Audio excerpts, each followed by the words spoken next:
Hello and welcome to Spurs Kings TV. It is Marlon with you today, and we have got a show for you. But as you may see, a lot of people are still watching the Inter Barcelona game.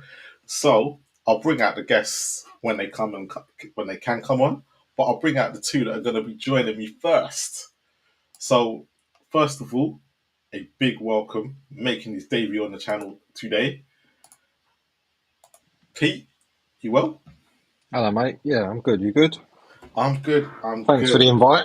No worries. To be fair, I wanted you for ages. Wanted you on I for remember Ash ages. pinged me once and asked me, but I just had a baby, so the timing weren't great. Mate, I've been there, done that with the Yeah. t-shirt. So you completely understand. But glad you are here. Hopefully, the hour that I've got you for, I'll get Yeah, the it's well best out of past my you. bedtime, so Yeah, and we'll get the best out of you. Next up, you know him. To be fair, I don't know what happened to him this week. Like a lot of his videos just went offline, but he's back. He's back with us. He's back being Spurs. But Jacob, you well? Hello. Yes, I am well. I've been online, but also offline, but also whatever that purgatory area is in between. Well, Elijah was taking all the credit for it because he beat you at FIFA.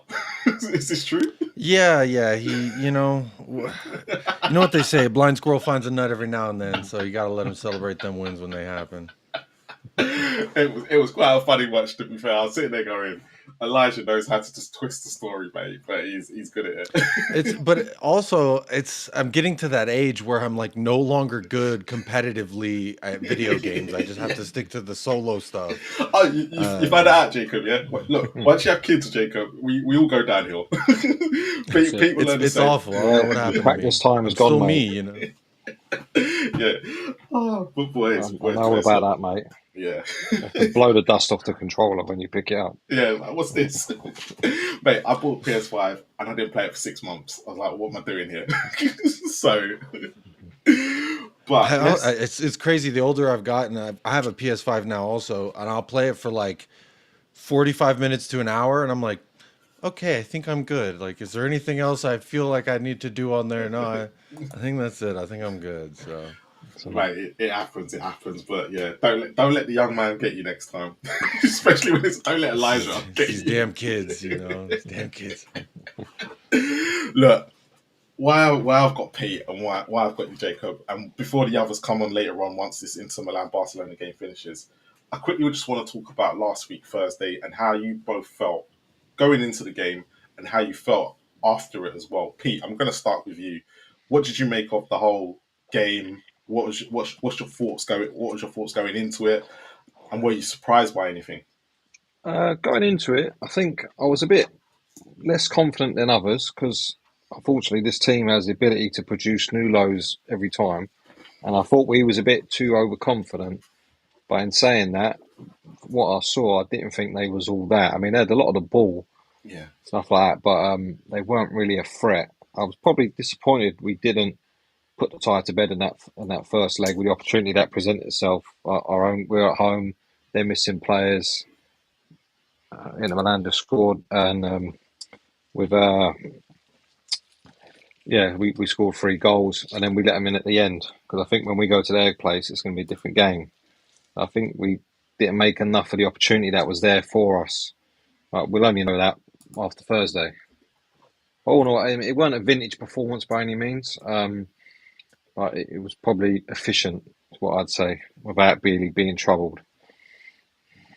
Jacob, you've been quite an Ham supporter this year, and you've also noticed that there was a period that he was losing way too many games as well. So it's not like you've been on both sides. But what was your thinking, and how did you rate Thursday in your head? Thursday overall, job done. Not to the best of our abilities, but to a decent amount of what I feel our abilities are. Um, I try not to look at the Premier League results and retroactively use those to judge how I feel in the Europa matches. But I mean, thus far in Europa, it just seems like we've been able to get the job done. you could argue the competition hasn't been as stiff as what some other people have faced, but Yep. at the same hand, you can only play what's in front of you, and we did. It'll be interesting to see how we cope with Norway away. Norway.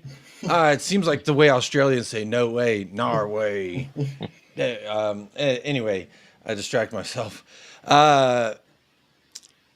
In regards to the match itself, probably a little shambolic to allow that goal. And then for me, I think I'm glad that dude started talking shit after the game, whatever his name was, that white guy. He started talking all that trash. Good. I hope it fires everybody up. The no Madison thing, I think, is going to be a huge blow. As much as I've been a harsh critic of his because I hold him to a certain standard, that 33% where he's good, it's been, in Europe lately. So he's played very motivated in Europe as well, away from home and at home. But at home, I think the atmosphere is something that I also would like to touch on, because for a fan base that every juncture seems pretty damn divided, on that day, Yeah. with all the white and the flags waving and just the atmosphere was immaculate, and I could feel it from over here. So I thought that was really big and really crucial. I would hope that we could carry some of that with our away fans, because I know the away fans, the traveling fans, have been at every match, it's like who's going to square up with Ainge next, or who's going to get their little TikTok video. I don't know, but I'm really happy to see that kind of performance. And we've been saying it as fans or content creators, that we believe they've put all their eggs in the European basket, but it's been quite evident and obvious from the lineups, from the efforts given, that the league is just kind of an afterthought. And it's unfortunate, because I think with Spence not seeing any of those Europe minutes, you kind of see a dejected Spence playing on the weekend, and he doesn't look as good as he has been, because he's been a huge bright spot for me in the season of woe and misery, as well as Mikey Moore. I would have liked to see more of him possibly, but then again, I'm just happy we got the win, 3-1. I'll take it. Two goal lead going away from home, plastic turf. It's still all in our hands, I believe, and I'm worried a little bit because, like Tamworth away, right? They had 1,000 fans that could fit in that stadium, and that was enough to get under the skin of some of these players. And it took us 120 minutes to beat them. I feel like that's a little indicative of how we've acted away from home. Sometimes we just allow 1,000 or 70,000 fans to get under our skin. But the part that keeps me pretty hopeful right now is we went to Frankfurt, and that's no easy task. They build more European atmosphere than Arsenal with their little, what was that, Robbie's shirt tifo? That's what Expression said. He called it Robbie's shirt. That was hilarious. But I have hope. I'm just not extremely optimistic, because it's the old, how do I know what we're gonna do, when anytime I've been like, all right, this is what we're gonna do now. No. Okay, we're gonna do that really shitty thing, and then we don't do it. We do something good. And I'm like, oh, okay. So now we're gonna do that, and then no, we're gonna go back to the. I just never know what to expect. Confidence is at a medium rare, I would say. Pete, before I bring Jay into it, Jay, hello. But I'll bring Jay into a second. You said you were kind of disappointed that that we obviously conceded. Mm. However, do you take it as in actually the way we've played this season? It's probably a good thing that we conceded, in the sense of we won't go to Norway now and take it for granted, and we won't relax. I don't know, because that goal has give them a bit of a lifeline. Do you know what I mean? I think if they score early, like we did, it could be back to the wall job. And what we've seen with these players countless times is they've got the mental toughness of a Poppadom. As soon as something goes wrong, they just fall to pieces. I mean, how many times have Brighton, Leicester at the start of the season, Newcastle, games we dominated, but as soon as we had a minor setback, no one knows what to do, and we just go to pieces. Chelsea winning there, little setback, fall apart. So that would be my only worry there. Giving them that goal, just give them something just to hold on to. And they probably thinking the same as we are. We get an early goal here, it's then we're then within one. And they've watched the videos, they know what we're all about. And we're not a team brimming with confidence. We're getting smashed in the league most weeks, apart from last week. So there's definitely an angle for them to come in at and go, you know what, let's rattle these early. And with the fans on their side. So Yeah, I think that early goal just give them a bit, it's just a bit too much of a lifeline for me. I think if they went with nothing, then we've got. I mean, I don't think we'd ever set up to defend it for 90 minutes anyway. But I think we would have been better off like absorbing and then just hitting them on a counter. I think we could have done that. But now we're going to come under some serious pressure because they're going to be well up for it because they're nothing to lose, but they've got something to. They've got their teeth into something now, so they just need to keep biting. Do you know what I Yeah. mean? But the same Jay, could be said for us in that respect. Sorry to just go. budge in there, but I do agree. Obviously, a 3-0 is better than a 3-1 Mm. because it gives them that little bit of hope. But I would imagine, in any sense, you're like, okay, well, I'm playing at home. Anything can happen on any given Sunday, any European night, I mean, we've seen the biggest giants get taken down by the smallest clubs, and we could very well fall victim to that. But I think the same could be said for us. We've got enough to bite and chew, and if we could just keep biting, I think then it's just a dog's fight at that point. And that's not something we thrive in them conditions. That's my only worry. And with players missing as well, like your Madisons, your Bergvals, there's good quality missing there. Sort of when them moments in game changing. Madison's got the ability just to play that ball and in behind or through the lines. That we don't have that now on the team. That can just change. And then as soon as we score, if we went and scored one early doors, it's game over.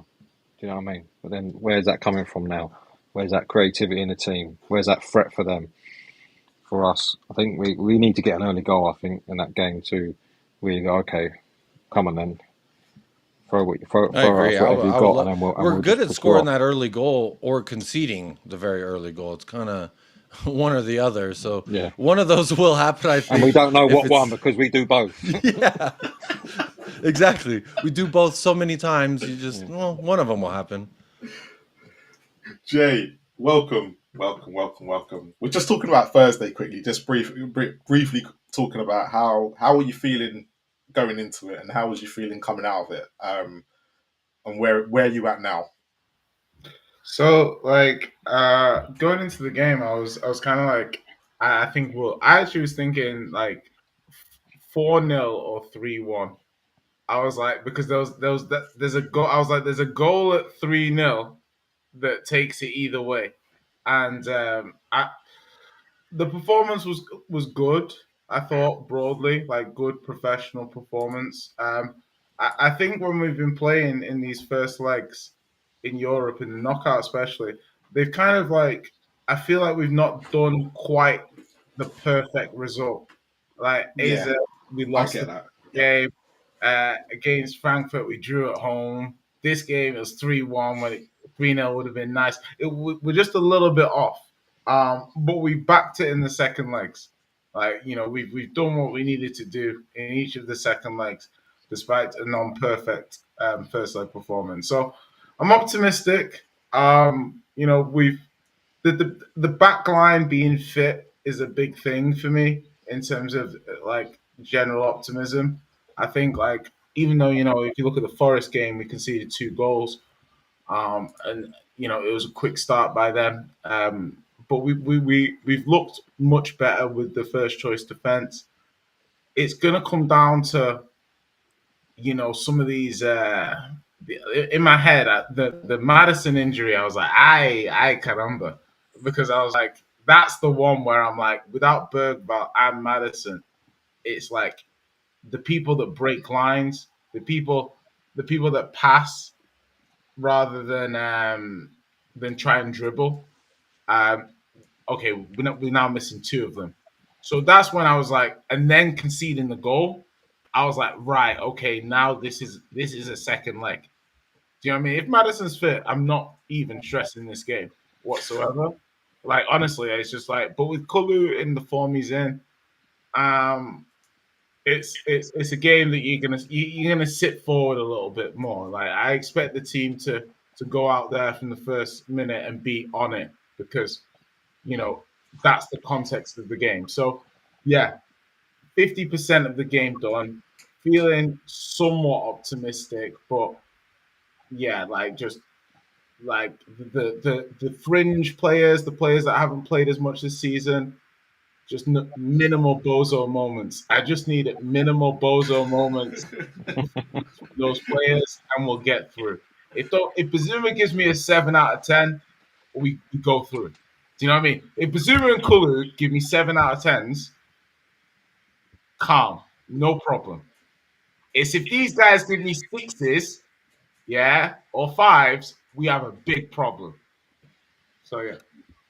Pete, before I just bring in Ash, how are you feeling about Maddison missing? Would you have been going into this game with more confidence if Maddison was available? 100% because he was running that game. Yep. I mean, for me, Maddison's the best footballer at the club, in my opinion. He might not have been the best player in certain games, but in terms of overall ability, he's the best player at the club. He's the one who, when he's on it, he can run the game. I don't think no one else can do that. His vision, his passing, he's running beyond the striker, getting onto balls. I mean, people say Kulu can play 10, but Kulu's more of a second striker when he plays in there, getting on the end of stuff. He's not a creator in chief like Maddison is. So as Jay just said, when Maddison's on the ball, especially when a game like that where it could be like a basketball game, he's the one where he can get the ball and just open up the team with one pass, and then someone's in, game over. Cross or something to Johnson, the back post happen merchant. Like Maddison's the one who can just pull one of them out, and he does that. It's game set match. But with him missing, I think that would just encourage them even more. One thing on Maddison as well is like he makes runs, yeah. That like I'm like Kulu hasn't made those runs in a long time. Like, do you know what I mean? Yeah. Like, as in like, as a player that sometimes like the ball to feet as well. That's what I'm saying. You get players who want the ball to feet, but then want to dribble the ball.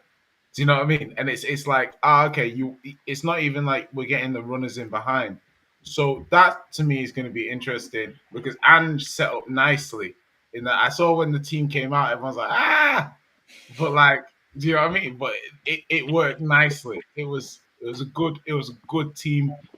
Everything was vindicated. Nice performance. So I think I'm hoping he doesn't go too, galaxy brain on it.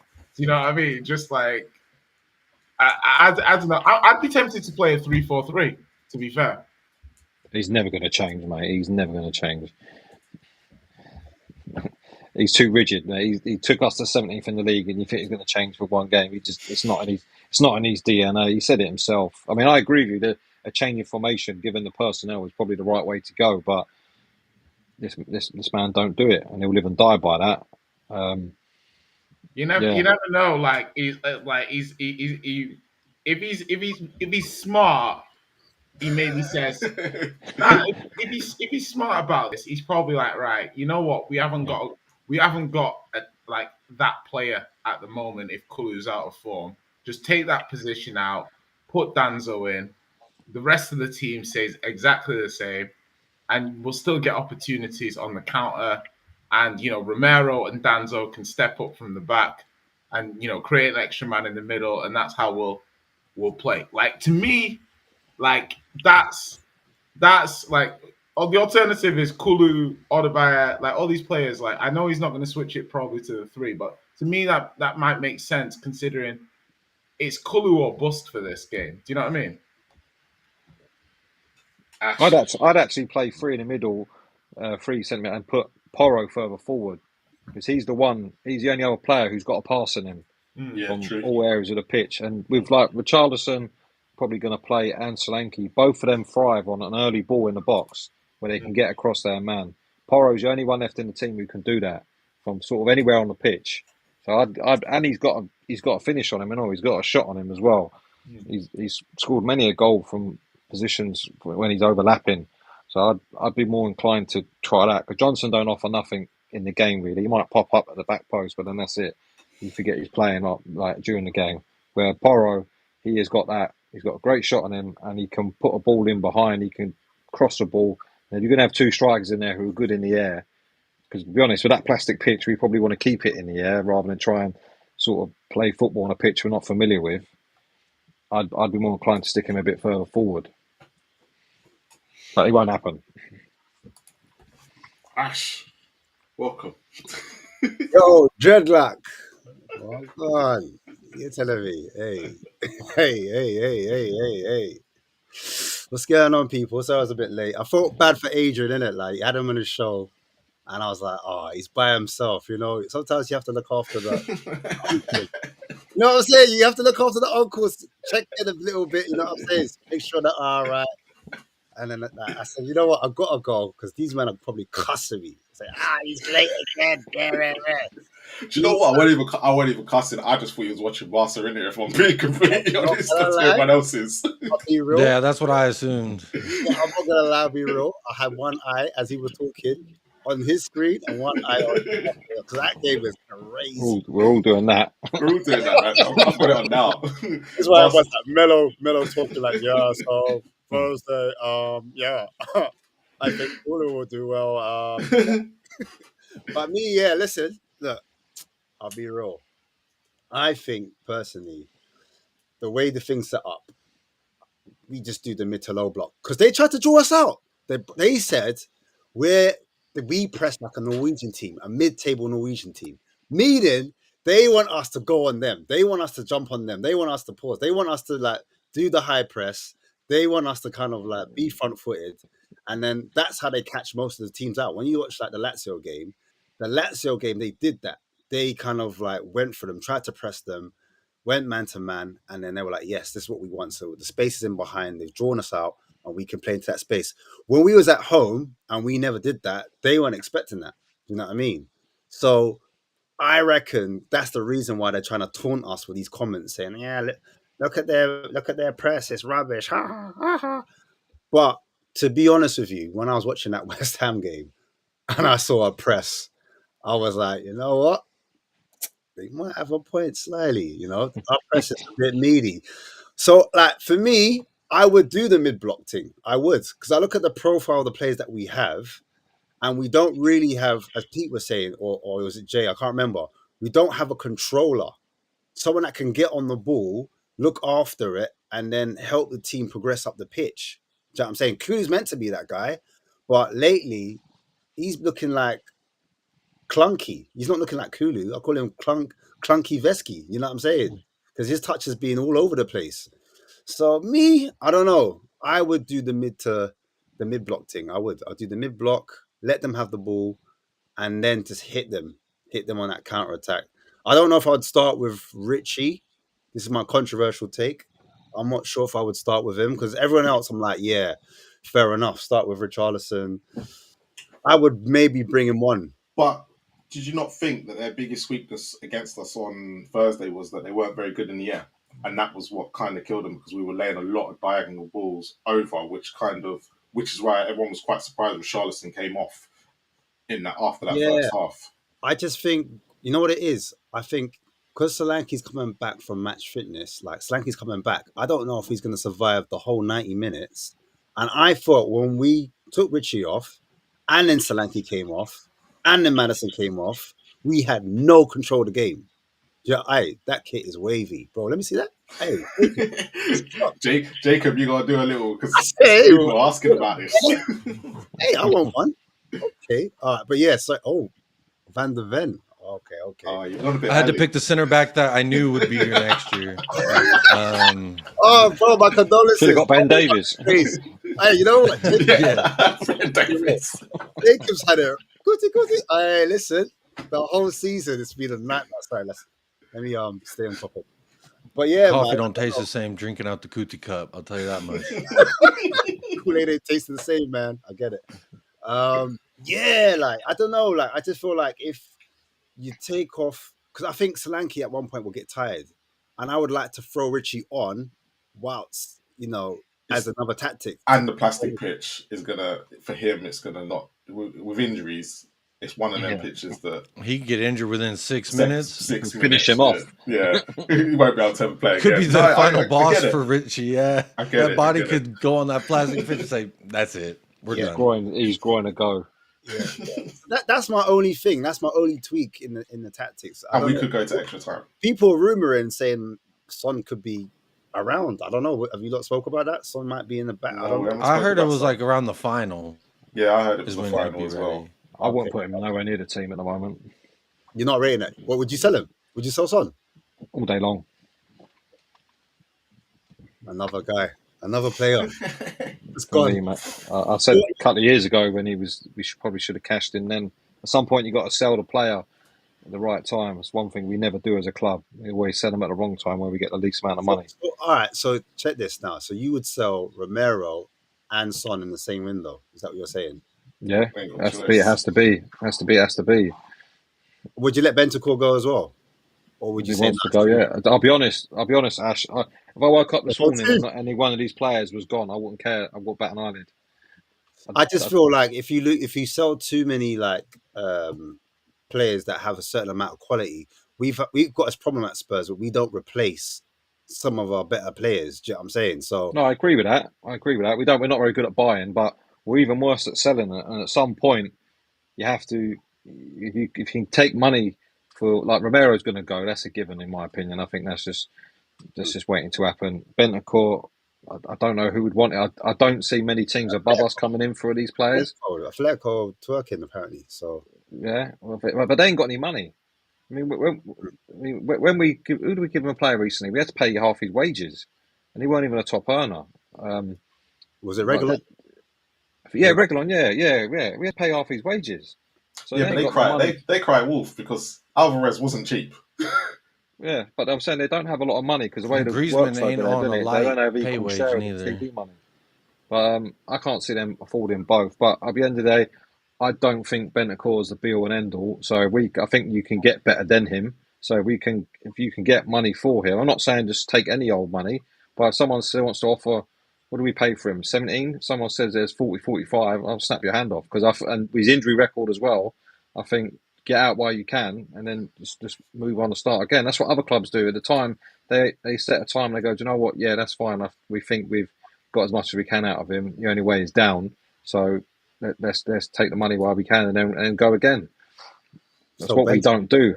Bentancur, Son, Romero, all in one window. Yeah, mate. Yeah, I don't care, mate. I do a fire sale. I don't have an affinity to a lot of these players. As long as we replace them with better. Plus the manager gone as well. He's the first one out the door. But or staying where he is if we lose on Thursday. Wait, so what? Does anyone not think? Because I don't know if we've gone over this, but probably have gone over this 100 times. We've just started. Don't worry. I'm asking. Does anyone not?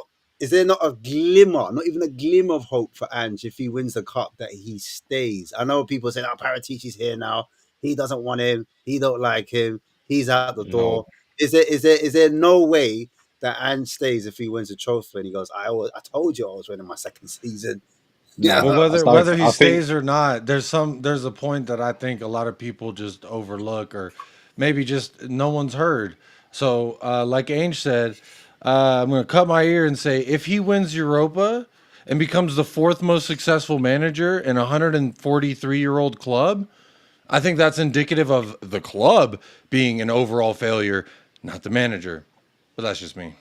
I'm not being funny. I mean, only at Tottenham could you get a manager who could be our most successful and then our worst ever in performing in the league. Only at Tottenham will you get this. Tottenham, yeah, only at Tottenham. But I think the league is the bread and butter. I think the Europa League is a level below the Premier League. I mean, can you imagine playing the way we do, going to some of them away games in the Champions League? I mean, that's like Bonnie Blue on tour, mate. That was what will be happening, and we'll be getting Rogered left, right, and centre, playing the way we do these tactics, going to some of these big away games in Europe in the Champions League. So no, not for me. And I think a lot of players will look to go anyway if he stays. I think there's a big disconnect between him and the squad. For me, it's obvious you don't deliver the season we've been delivering in the league. They all say the opposite, though. What they say and what they do is another thing. But if we remember when we won the Carling Cup, we thought, great, we're on a roll now. That summer, all our best players left because they knew something was wrong. All right, check this now. All right, cool, boom. Paratici. But I'm struggling to understand how a player says something. We say, well, yeah, he said that, but now he's a politician, and I'm supposed to believe this is George Bush talking to me.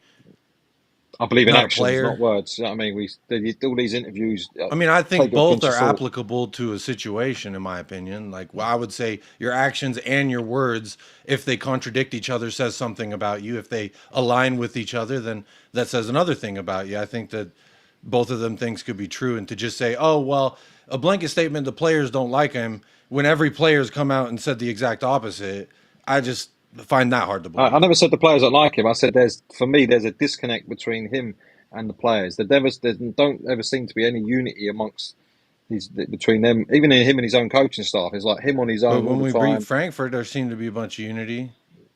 That's the emotion in the moment, isn't it? It's the end of the day. You look at it over the time. Yeah, but Look at if it over the time period. I ain't hugging my op like that, you know what I'm Huh? saying? I don't care what we just won. You can catch these hands on any given Sunday.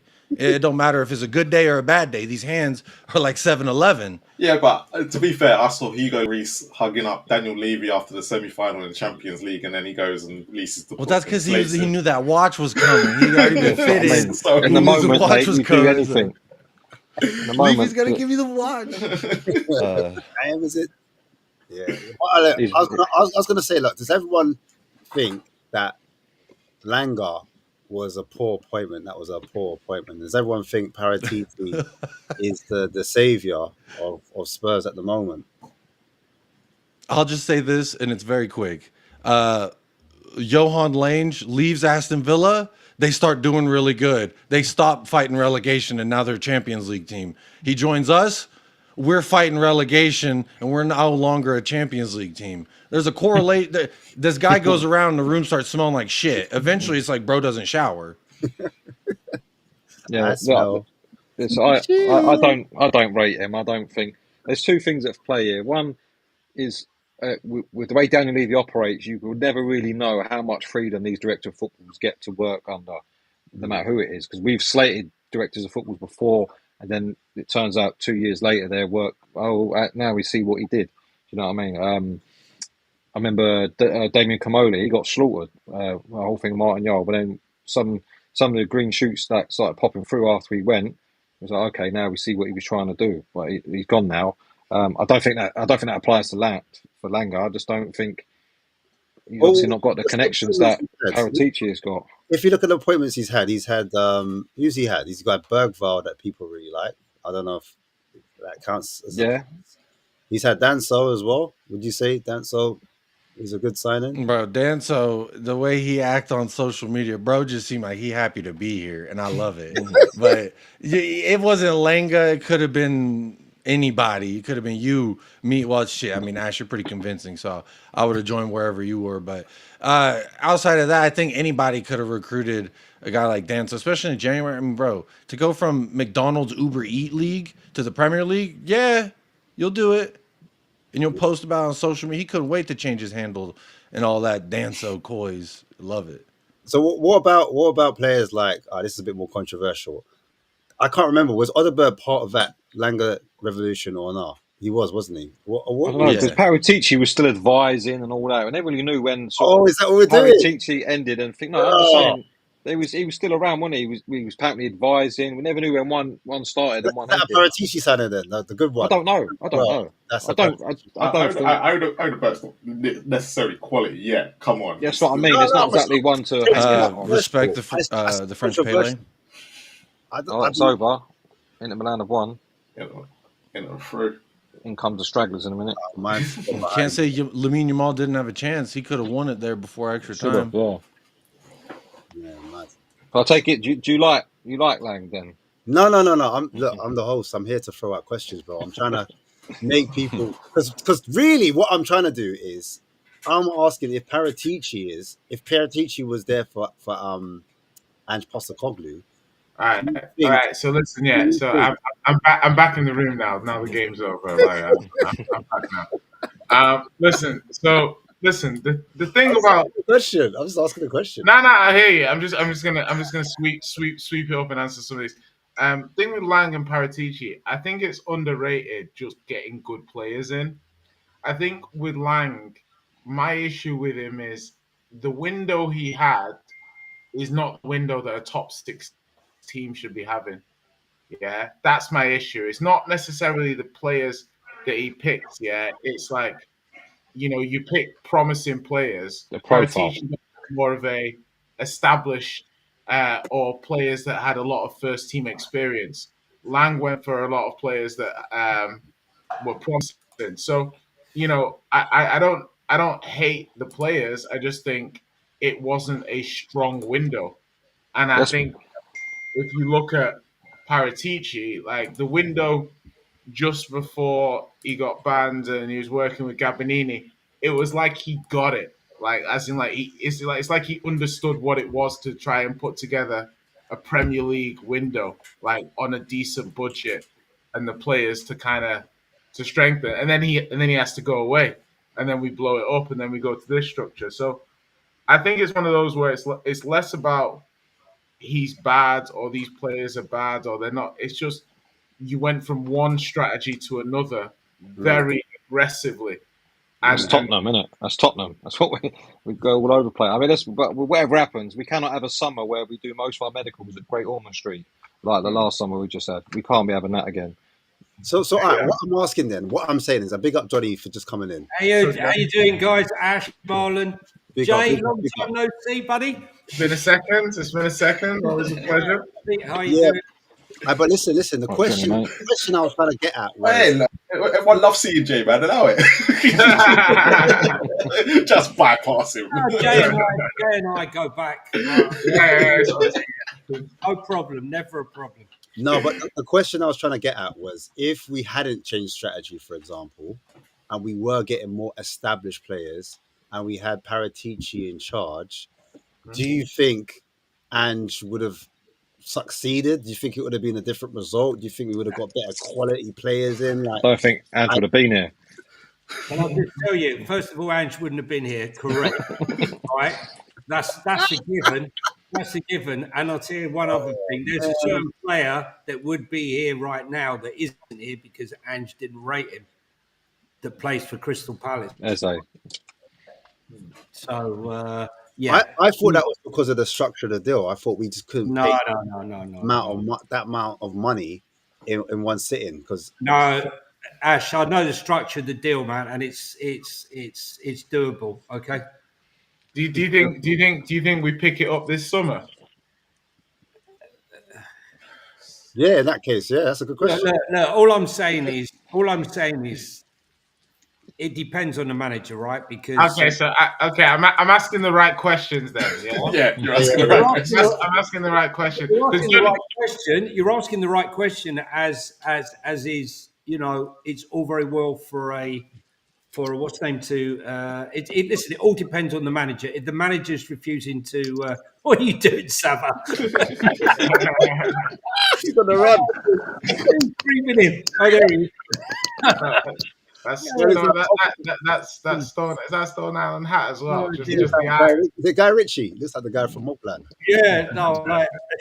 I don't think he can hear us.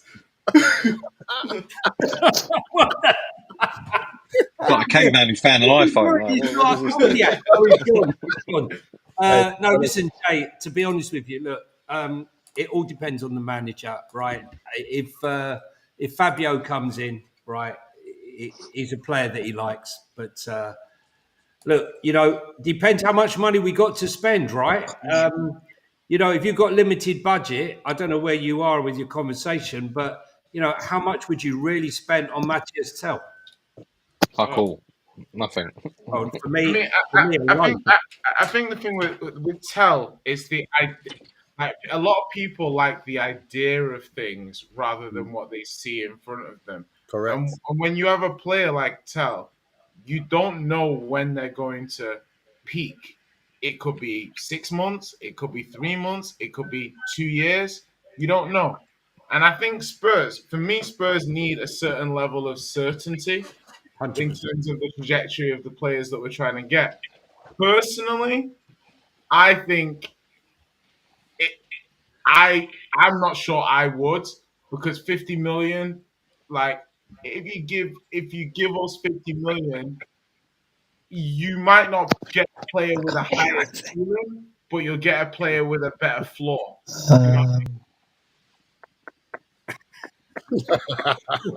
He can't hear us. That's what's quite funny. We can hear him, but he can't hear us. Sorry, Dave. It's like Ricky Gervais in The Office. What's going on? That is Funny shit. No, we can't be signing Tell. I'm not being funny. We're not in a position to indulge that, A, that sort of money, or B, All right. a player like that. But I don't want to see no more signings from the German league. high We would just can't do it. just going around the room? How high would you go for? Like, what's the most you would pay? I would take 30 mil. I would take 30 mil for Tom. I would. Anything else, and you'd leave it. Anything else, I would. The best thing I'd say is a season is another loan, but then I think that hampers some of the other players we've got. It depends. Also depends if we don't finish in. If we don't win Europa League, we're playing basically one game a week, so you don't need so many players. They're not going to be the minutes for these players. So that's another big contention point. So you're going to spend money on him, think, okay, I got him. We got Son to come back. You know he's going to play. We don't get rid of him because he brings half the fan base with him. Levy wants to count the money, so he's going to be in. You've got Odegaard, Johnson. Where are these players coming? Where the minutes coming? And then you've got players like Mikey Moore. What happens to him? For me, it's just like I don't know why we bothered with bringing him in. To be honest, and our recent track record buying German players is not very good in terms of what we get out of the German league. I mean, we've got Werner and Tell have come over on planes from Germany. I mean, Van de Ven did come from there, to be fair. Yeah, but okay, that's one. No, but what you're saying, Pete, is we got too many wingers, and I would agree. We got more wingers than Nando's. So, like, we really need to sort of work out that we don't block the path. I'm with you. I'd be happy with a loan, with an option potentially, but we can't be spending money on potential. That sort of money on potential. We need players that are coming, that are oven ready, that are going to come in and offer the something, and he just doesn't do that. I mean, I think it's now 27 games he's played in the Bundesliga and the Premier League this season. He's got one tap-in, one penalty, and one okay goal. It's not... The tap-in hit him. He didn't even go for it. It he didn't know much about it. The Villa goals, the Villa goal on the debut was nice. Let's be fair. Yeah, the Villa goal was all right. It would that was his peak. That's where he peaked. That was the peak. But I just think you can't... Where we are, I think you just can't... It's just where we need money in so many other places on the pitch. We can't indulge that. So wait, you see at left wing? Yeah. Other than Eze, yeah? Because I think Eze is the one where everyone's like, yeah, that's the one we should be going for. Who would you get in on that side? Because it's not like left wing's boasting with like loads of players. Who would you? No, I haven't got a list of names for you, to be honest, off the top of my head. But I think what we do have to get, if we do go for another winger, it has to be someone who's ready now. We need a goal scoring winger who can beat a man. That's what we need. We don't really have that. The jury's still out on Odegaard. Tell, like I said, we've seen Tell. We're not seeing a great deal of him, but can we afford to take that chance now, or do we need to get the quality in already? Yeah, but Pete, what if we went to a wing back system? Then do you need a winger like that? You know what I'm saying? If you went to a 3-5, you don't, Ash. Not really. And that's the point, Ash. You've made a very good point, and this is the point I was making earlier this afternoon. You can't, unfortunately, our hands are tied right this minute because we can't be making any decisions on any players. Everything has to come to a standstill unless we know for sure who the manager is. Come what may, whether we win the Europa League or not, who's going to come and manage this club. Because everything's on hold. You can't be giving Ange Postecoglou any more money to buy players. I don't think his talent ID is good enough. But as you rightly say, Ash, if they change the system to wing backs and play in a different system, the one thing I think we can all agree on is that we can't flip-flop systems. We've decided we're going to, go for a forward-thinking, progressive manager, progressive players. You can't then sign a pragmatic manager with the players that we've already signed. They're not quite good enough. Also, Johnny, I'd be very disappointed if we hire a back three manager. Like we've been building from a back four manager who can play a back three. Cool, yeah. But a back three manager who's kind of more pragmatic and I'd rather we just stick with Jay, is that no to Glasner? Is that no to Glasner? It is a no to Glasner. It's a no to Glasner. Thing is, our squad is set up for a back three. When you look at the players we've got, while we've got Romero, we built a squad for Conte after he left. I mean, that's the sort of thing we do. But I think there's plenty of managers who play a back four, but play a back three who are adaptable. That I'm Yeah, more I than agree. happy. Yeah, I just don't I don't want us to then now build a squad for a back three manager and then go, okay, maybe we want to back. Just like stick with the back four man. There's enough good back four managers who can give you, tactical flexibility without going for a back three manager and having to completely, just adjust the yeah, I agree. mentality. We don't need to make the next manager we get in. We can't make the same mistake we keep making, where we go, right, we have to change the whole squad to suit this manager. Because he's not going to be around much long. He ain't going to be around to see it 9 times out of 10. But it just costs too much money, wastes too much time. We need to get a manager in who plays a common system, because then that opens doors. Because one of the other problems we have is when we see these players going for free, like experienced pros, and they're going for free, we never get involved because he won't fit this system. He won't fit that, because last 2 managers have played a unique system that not many other managers play. We have to get away from that. We need to get more common ground that leaves us more available for more players to buy. That sort of can play in a 4-2-3-1, a 4-3-3, but a proper 4-3-3. But Pete, anyone here, right? What is the next system? The fashion system is everyone's trying to play out the back. Nuno tried to do it different, and up until probably the last 4 or 5 games, he's got good results, sitting back, counter-attacking with Elanga, Wood, and all the rest of it. But what is going to be the next move, right? I mean, are they going to stay with the same system? Who's going to evolve? Is Pep going to evolve? He's going to restructure that squad for next season.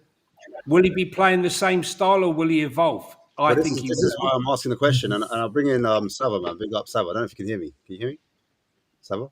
Can you hear me? Yeah, man. Sorry. Yeah. I was watching some proper football teams play. Yeah, no, I hear it, man. Still, yeah. Big up Inter Milan, man. He's through to the final. Great game as well, man. 4-3 in the end, extra time. Brilliant game. So I was wondering, because look, you've got Glasner, who some people rate, and then you've got Xavi, who we're linked with, and Xavi is like these guys are saying, the back four kind of player. He plays with a back four, but then you've got Glasner, who plays with a back three. One's like more, some would say, a bit more pragmatic, and then one's a bit more possession based and attacking. Like, what manager do you think would suit Spurs at the moment? Do you think we should chop and change the philosophy and go over Glasner and revert back to that kind of pragmatic style, or do you think we should go front footed and play with like a Xavi and go a bit more possession based and carry on building the way we are? We don't have a philosophy. So any manager that comes in is starting from zero. We don't have a philosophy. We've got. Sorry, this is the time when I enter. I don't know what we are when I watch us play, Ash. Come on,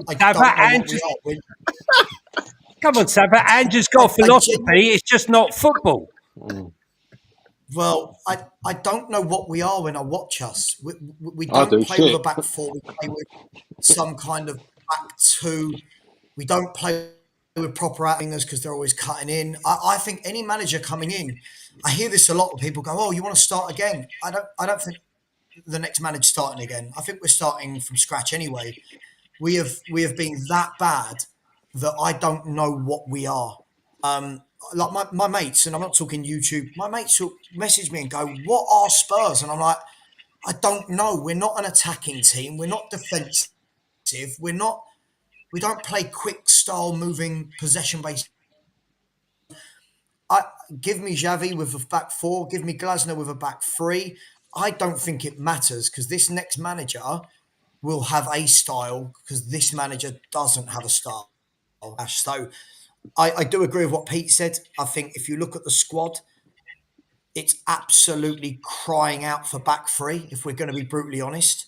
When you've got Danso, Dragoshin, Van der Ven and Romero, and then you've got wing backs such as Adogi and Porro, who are just criminally wasted at fullback,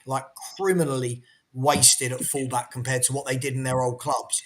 So I don't think it matters what the formation is. I just think we need a manager to come in that can coach. I just want to coach, Ash. As you I said, don't care if it's 4. I don't care if it's 3. yeah. I want I, to coach. I was And just going to this say, guy can't coach football. Savo, I was just going to say to you, I totally agree with everything you're saying, right? And that's why, when I look at Glasner, whatever you think about Glasner, I look at someone like Mateta who couldn't hit a barn door. He's been coached now properly to be in the right places, to be banging in goals on a regular basis since he's got there. It's it's not a coincidence. It's also not a coincidence that Eze, since he's got there, has started taking up different positions. He's positioned himself in the D. I look at even Terrell Mitchell, Lacroix's come in after they sold Anderson. Or I can see progression in certain players in that squad that I didn't see before. And, when you look at Ange, I don't see that. And, so if we're going to get a manager in, I'd like to get a manager in who could potentially coach and improve some of the players that we've got.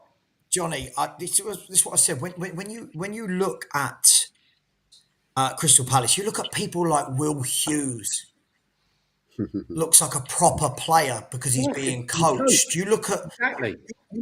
you look at how good Munoz looks for them, like a Adam cheap Wharton. guy. Lacroix, right? Yeah. Adam Wharton. I look at Bournemouth. I look how well coached they are. I look at Fulham. They look like. And by the way, notice I'm not going to any of the teams who are in Champions League battles. I'm looking at the teams immediately above us. They look coached. When I watch, made Iwobi a footballer. Come I'm on. jealous. Yeah, exactly. But I'm jealous, guys, that they look like teams. When I watch Spurs, we have a lot of moments. We're a moments team. We have moments in games where you go, that was decent. But the actual philosophy and how wide open we are, and it's not sustainable. It might well win this cup. I've said I think we're going to win the Europa League, but it's not sustainable for a league campaign and moving forward. It's not.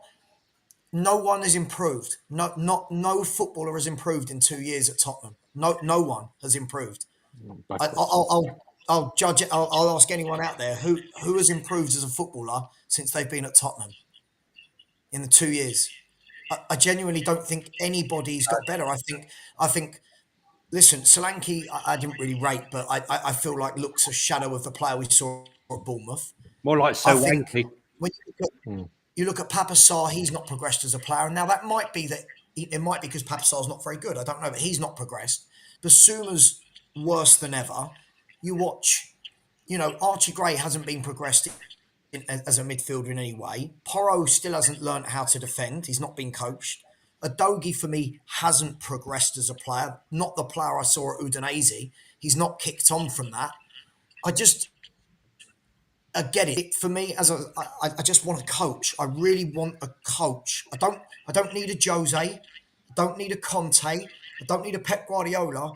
We need a coach. We need a Pochettino, Iriola, Glasner, a Holness from Stuttgart, Palladino. We need somebody that comes in, can work with players and upskill them. And unfortunately, I don't think this guy has done that with any single player at Tottenham in 2 years. So I think it doesn't matter whether it's a back 4, back 3. I just want a coach that can implement a style, Ash, where I go, yes, we resemble a team. That's all. I just want to look. I just want to stop being embarrassed every weekend. I want to stop being embarrassed. Jacob, Sorry, right? I know it's probably an extreme. No. I just think we're dreadful. No, it's not extreme. It's not extreme.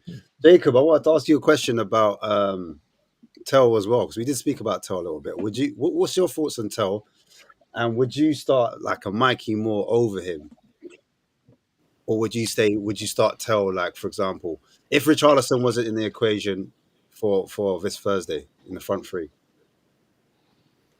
Well, I mean, it's tough to say because you could argue that Tell's output really necessarily hasn't been the greatest, but at the same time, for me personally, I know a lot of people don't like what they see in the young kid, but I see a lot of talent in Tell. I think that there's something there. I don't think we've seen the best version of him. I don't think he's necessarily gotten up to the best version that I've seen of him in the sample sizes from Bayern or even with us. But I don't know. To say to start over Mikey Moore, like I'm pretty biased, and I've been banging the Mikey Moore drum all season. So it's like, why would I stop now? Is kind of my mentality. But there's also a Premier League match where I think Mikey Moore did start, and he just kind of looked like a 17-year-old, which is going to happen. But he doesn't get enough opportunities for him to grow from those moments, and so I think it's hard to say. In regards to Thursday, it'd probably be Tell if I had to put money on it. I would probably go with Tell if like my job was riding on it. But like my heart says Mikey Moore every time. I'm always trying to find a way to put Mikey Moore in this team. And in regards to, I was listening. I just had to go get some water and use the restroom. But the money's for Tell. As far as I'm concerned, he's shown me in this limited amount enough as a winger that I like him more than I like what I've seen from Brennan Johnson since he's played here. And if we're willing to spend 55 on Brennan, and it ain't my money, so it's like we go to the steakhouse. Of course I'm ordering Wagyu. I'm not gonna order a kid's cheeseburger. So yeah, give me Tell. I don't care what the price is. If we're willing to spend 60 on Richarlison, 60 on Tell seems like we're just matching the inflation rate. Would you maybe like pull back on that if that affected, a purchase somewhere else in the squad? For example, we were gonna get, I don't know. But see, that's the problem. That's the issue there, is that it could or it might, or that there is an issue that you should be able to say, right, what are my areas of strengthening needed? And then you go and address it regardless of the money. You go and find the best profile that fits your system that's available that you can get. We're not a Real Madrid, so we can't just go pluck the best player from every team. I just. But with a budget of probably a maximum 120 million net, do you really want to spend half of that on Matisse Tell? That is the reality. That is reality. There is a budget, and it's going to be around that figure. Maybe a bit more if we win the Europa. Even then, I want. Well, I know they owe us something now because they won a league with Harry Kane. So now there's something in that clause where they got to pay that 23 bonus or something. If 23 takes off the top of that 60, then that leaves us with what, 37 to pay? I'm fine with that. 37, 40. Not for me. No chance. Well, but what if this scenario, just to back up Jacob's point, what if it's a scenario if we don't sign Tell, we just don't get to see any of that transfer money, like as in that it's just tied up in the way they've structured the Kane deal. Like it's not like we can pluck that Kane money out of that, what Bayern owe us, and we can just use it on our transfers. But what if it's a thing where it's actually tied up, and if we don't use it, Levy just goes and puts it in a hotel and he does it on other operations? It's already tied up because we owe club 280 million, and net we owe a net debt 280 million, so that's already tied up in terms of our weekly outgoings. Go on. I think it's all like balance sheet and stuff. I think the club will be cheeky with buying buildings and stuff, and using maybe money they could use for transfers on that. But I don't think they'll be so willful in terms of when you can see player trading ups and downs like that. That money's not kind of somewhat accounted for within player trading. Do you know what I mean? So I'm not really worried about that. I'm more worried. Be real here. Hang on, let me be real here, okay? Honestly and truthfully, right? Spurs do not have the money for the capital-intensive projects, which are the hotel, Whitewebb's golf course, and the extension of the medical centre at the training centre. They don't have that money, right? Hence the reason why they've got Cherrington and Vinay who've come in, who've got credibility, financial credibility with private equity. You've got Cherrington, who was the former head of Citibank. They're dressing that boardroom for a reason, because they need that money to come in to fund these projects. And you have to ask yourself the question, no one's going to come in and offer 10% and have all that money go to the projects. But if you have a partnership with, say, a state fund that is willing to finance the projects as well as giving the 10%, then that's a different story. And that's where it's at. None of this money, as Pete was saying before, the deal's already done. When we buy a player, we don't pay the money up front. It's played over normally the term of the contract, whether it's 3, 4, or 5 years. Normally, on average, it's 4 to 5, but on a big player, it could be 3 to 4 years. So the money for Kane, Johnny, can I? Yeah. Sorry, I just want to say, can we? What's the matter? I feel like we're doing what we always do. Not you, but I feel like as a fan base, we're doing what we always do. We've got Matisse Tell, who, let's be honest, has shown absolute. I know you do. I know you. Yeah. I know you do, Johnny. But we've got Matisse Tell, who's done absolute the square root of nothing for a number of years now, right? Tottenham Hotspur again. We're talking about laying out a massive lump of our transfer money. Yeah, on a 19-year-old that we need to go and develop when we've already got Odegaard, Yang, and more at the club that we could develop. Callum Oluwasi, I don't know why. It's almost more. There's too many. But this is my Johnny, this is my point. Yeah. At what point are we going to turn around and say, let's go and get a ready-made footballer that can play on? If that's what we want to do, if you've got £50 million, yeah, forget the whole Bayern Munich thing, and we know the money's going to trickle in. If you've got £50 million and the best winger you can scout in world football for Tottenham Hotspur is Matisse Tell, this baffles me. This truly, truly concerns me at the level of player we are trying to sign for that amount. We've just spent 60 million on Solanke when you didn't need to spend 60 million on Solanke. You can get a Solanke anywhere for half the price, right? We're going to do it with Tell if we buy Tell. Why? We've got kids. You've got Mikey. You've got Yang. You've got. Where was the Solanke? Because I mean, Arsenal are now saying everyone said they're a striker away. They never got a striker. They got a midfielder who's now their number 9. There's other teams that have struggled to find a legitimate number 9. I agree. I just think the prices nowadays, like we get so tied up with how much the numerical value is. To me, the market has been obscene for years. So why would a Solanke for 60 mil surprise me when Richarlison went for 60 mil, and I think that he's a worse player? Brendan Johnson went for 55 mil. These are not prices you would hear 10 years ago. So that's my point. Sure. Inflation kind of, that's why it doesn't really bother me when I say, like, oh, it's Solanke for 60 mil or whatever. Yeah, but Jacob, this is the thing. This is what we do as a fan base. We talk about the price doesn't bother us. Then when we don't go and buy what we actually need, yeah, people go, why haven't we spent? Well, we're spending massive chunks on very average footballers. Correct. If you are going to lay out £60 million, make it on a very good footballer, right? If not, do what Brighton have done. Do what Bournemouth. How do Brighton, Bournemouth, Fulham, how are these people buying better players than us, not spending 60 million transfer fees? That's why you want Fabio back. Because they have a clear identity from top to bottom. So it's regardless of manager, they can ship out whoever. They just put in the next guy that slightly fits the piece of the puzzle. They're a well-oiled machine in recruitment standards. So that's why they're still hitting at a higher rate than, say, us. I agree. But this is why I'm saying, if we then go and purchase a Matisse Tell at 19 years of age, who, let's be brutally honest, hasn't really done anything for Bayern for over a year whenever I've watched him, hasn't really done anything on loan at Tottenham. They wouldn't want to let him go if he was good, put it that way. Right. They were happy to get rid of him. I think the biggest problem we can't find better for the same money. Oh yeah, it's a joke. That's a real worry for me as a football fan. That's a real worry for me as a Spurs fan. I think a lot of fans are championing this deal because they worried about, is he going to be the one that got away in 5 years? Yeah, correct. That is what people are. He might, and it happens. Yeah. It's football. Yeah. Do you know what I mean? Pete, can I ask? Yeah. What is the expectation for a player that's coming on loan? How much goals?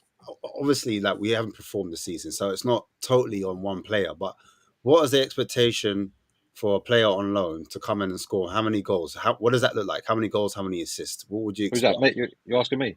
I'm asking anyone on the panel. I don't really think it's about goals and assists. It's about just watching the player and think, okay, does he look like he is made for this league, made for this team? Do you know what I mean? He works hard and all that, but does it look like he's got quality that you go, that's worth that price? And for me, I've not seen it. So you're saying it's subjective. It's more subjective than really what's. Yeah, I don't think you could put a metric on it, because he said he's a winger. Yeah, his job is more to create goals, and he's not done that, and he's not had he's not started every game. That's in his defence. He's not started like at 90 minutes week in, week out. But I just think when you watch him come on, I think, okay, do I want to take this to further the next level? Yeah, and go, no, yeah, is he worth that sort of money? Bearing in mind, as I said before, the budget we're going to have, yeah, we've got a lot of work to do. Is that really where you want to put a lot of your eggs in that basket for a player that, let's be honest, if Son's fit, Son's still going to play for other reasons and all that, yeah, and you're going to have too many of these wide players.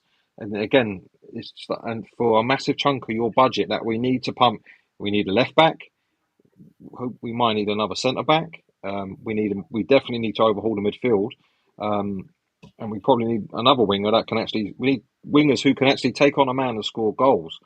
At doing it now, not maybe doing it in 2 years, and doing it now. And you can get these players. These players are out there for probably half of that are doing it if you scout properly. The reason why I ask, I'm saying like I don't think it's going to happen, but hypothetically, we've got 3 games left of the season. Do you know what I mean? There's not a lot of games where he can actually do anything, and then we've got what possibly this semi-cup or semi right now on Thursday. If all of a sudden he starts to uptake and form, you see something in them. Is it too little, too late now? Is it your minds are made up? There's no way room for Tell. Tell needs to go. We need to do better. And for me, that's why I asked, what type of player would you want in for, like, if Tell wasn't able to come, who would we look to get? You know what I mean? To say that 60 million, that buys you Eze. That's a no-brainer. It doesn't get you off. Listen, look, Matthias Tell does not get me off my seat. I'm sorry. He doesn't get me off my seat. I need a player that's going to get me up off my seat. I'm getting myself up. I know it's not the same thing, but I'm watching that Barcelona game before. And I was excited watching that game. And you know what? I'm sitting there watching that game before, and I was thinking, I haven't watched football for 6 years. Yeah, it was amazing. What was I watching? This is from a foreign land. Excuse me, football from another planet compared to what we've been watching. And I just think that why should we even contemplate signing Matthias Tell when we've got no idea who the manager is? And it might be all very well and good that Ange thinks he's going to be a great player, but the next manager might come in. As I say, one man's meat is another man's poison. So you cannot sanction anything until you've got a manager in place. And if that manager is going to have a budget, right, it's up to him to decide. Well, to analyse the squad pre-season and decide where that money is spent, along with Fabio. No, I agree, man. I agree. I was going to ask. Players available, like I'm not saying available. Like, don't get me wrong, I don't know who's available, but no, of course not. I'm just throwing a question. Talking about 50. When we're talking about 50, 60 millions, why can't we talk about Mbuemo's? Like, why can't we talk about Eze's? Why can't even if we're going to go the next level down, Semenyo? Yeah. If we're looking at people that have actually done it in the Premier League, that are grown men, that we don't have to have the excuse from the fan base anymore of they're young, give them time, we're building a youth project. We can't do this every summer. We can't just keep buying 19-year-olds and then wondering why we're so. You've got to buy some adults. I agree. Like, we've got to buy some. I agree.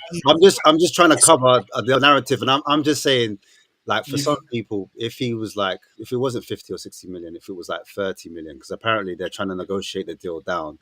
You're no, not even for a different manager. Question. Because hold on quickly, because everyone's talking about Tell not being good enough, but how about if the manager situation changes and Tell suits the system that the new manager? And that's a different. Yeah, but that's what I'm saying. Yeah. I totally hear you, and that's what I'm saying to you. I'm fine with that. If the new manager comes in and sees the same thing Ange sees and believes in it, and we can negotiate a good price, then fine. What I don't understand is if I say the 2 words, Manos Solomon, I get people hating. Like, what are you talking about? He's no good. He's rubbish. 10 goals, 12 assists, and 71% completion, the highest ever in Leeds' history, right?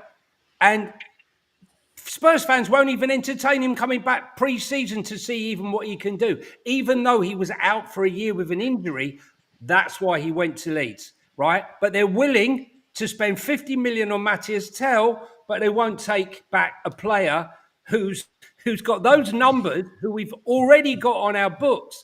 To me, it's madness.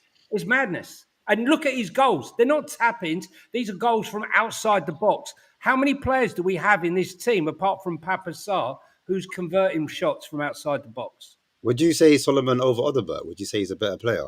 I think what he does, Solomon, he takes players on. He's brave. He cuts inside. Brennan Johnson, if someone could coach Brennan Johnson to actually attack and actually go past a player, have some bollocks to actually attack, get brought down, win a free kick, I could give him respect in the 90 minutes. I look at Manus Solomon, who's a fraction of his size. He gets knocked to shit, gets knocked all over the place, but he gets up and he goes again and again and again. And that's why the Leeds fans sing songs about him and love him.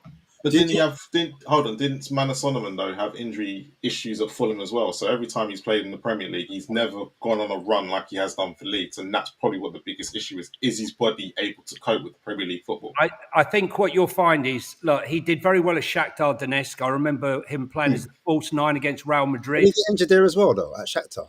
No, he got injured when he got to Fulham. Fulham, yes. So it's the Premier League football that is my banging biggest in worry. the goals. Yeah. He was banging in the goals, and then hit. We talk about injuries. Look, we had Ryan Sessegnon that was here for 5 years. He's got to Fulham, and all of a sudden, for fun. The fact is, he's on the payroll and he don't cost nothing. He's already here. Look. We've got so many to develop, though. Solomon, Odegaard, Yang, Moore. So why do we then want to spend 50 million? Callum Oluwasi, right? Why do we want to spend 50? If you're going to spend 50 million, spend it on a player where we all go, yes, you're ready. We need a creative midfielder. No more kids. Yeah, listen, I'm with Sava all the way on this.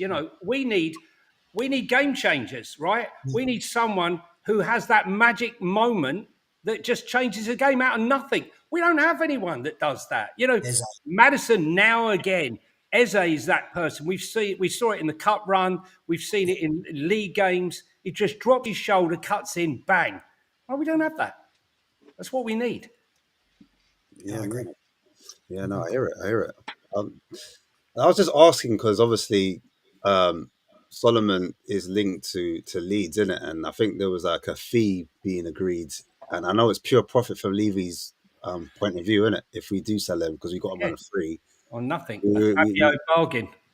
Yeah, do you know what I mean? So I was looking at that player that he would see that you get 25, maybe 30 million for him. Do you know what I mean? If you can, then great. But I don't mean then you go and spend it on Tell. You don't compound make more problems. You take that money and then you take your budget and you go, right, now we can buy we buy a better player because we've got all these other players still here and we've got youth players that can fill up the gap. And like I said, a lot of it will depend on what sort of season we're going to have next year. If we're having one game a week, where are all these players going to play? Yeah. Just on that one game a week, do you think if we do win the Europa League and we play in Champions League, do you think that will be a hindrance knowing what happened in previous seasons? Depends on the manager. How he manages the squad and what quality. If you're going to go in the Champions League, you have to buy quality.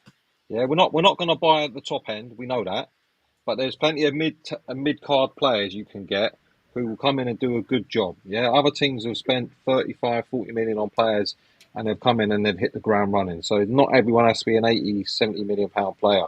Do you know what I mean? It all depends on how well you do your scouting. Yeah. But we need quality because we can't. I mean, what are we going to go for next season in the league? Or are we going to try and get the top six again? Yeah, you know what I mean, the reason why I kept banging on us about this Tell things, I honestly think we will do the Tell deal. I'm being dead serious. I think we're going to. It wouldn't surprise me. That's what I'm saying. As much as we're pushing back against it, we've done Werner twice. We need this. I just know this club. I've just got a feeling. Yeah. We will look at that deal, and they're going to kind of market it to us somehow. That Tell. Yeah. But Ash, how can you do? Listen, how can any club buy a player when they don't have? Listen, we can't have another situation where it takes 3 or 4 months to find another manager. right? If we are looking for a manager, or we haven't got a manager now, we're in serious dog shit, right? Because let's be honest, we're in May. We're in May right now, right? And if it's going to take us 3 months, June, July, August, that's August, right? We haven't got the time. I have to believe somehow this fucked up club who have just dug themselves into a hole over and over again. Somehow in the back there, in the back room, they've decided exactly who they want. They've had the conversation, and the conversation is already being had as to the type of players that the club will need. Hopefully, Fabio. Johnny, do you know what I said? Do you know what I said on a live stream 3 or 4 weeks ago? I was live on stream, and Vinay Venkateshan was announced while I was Great signing! What a right? great signing! And I turned around and I said, right, I completely now understand why Ange has not been sacked. Right? It didn't go down well with half the people. It didn't went down well with the other half. I said, I completely understand why he's not being sacked, because I think, you can quote me on this, clip me, whatever you got to do. I think that what Daniel Levy's done is realised he's made an epic mistake with Lang, Ange, and Munn. Correct. Seeing how bad it is, and what he's doing is, I think when the last game of the season finishes, he's been getting all his ducks in a row behind the scenes. Vinay's coming in. He's already got Paratici coming in. Paratici is already speaking to managers. And I think you're going to see in one foul swoop, thank you very much, gentlemen, and then thank you to the new ones coming in. Now, Yeah.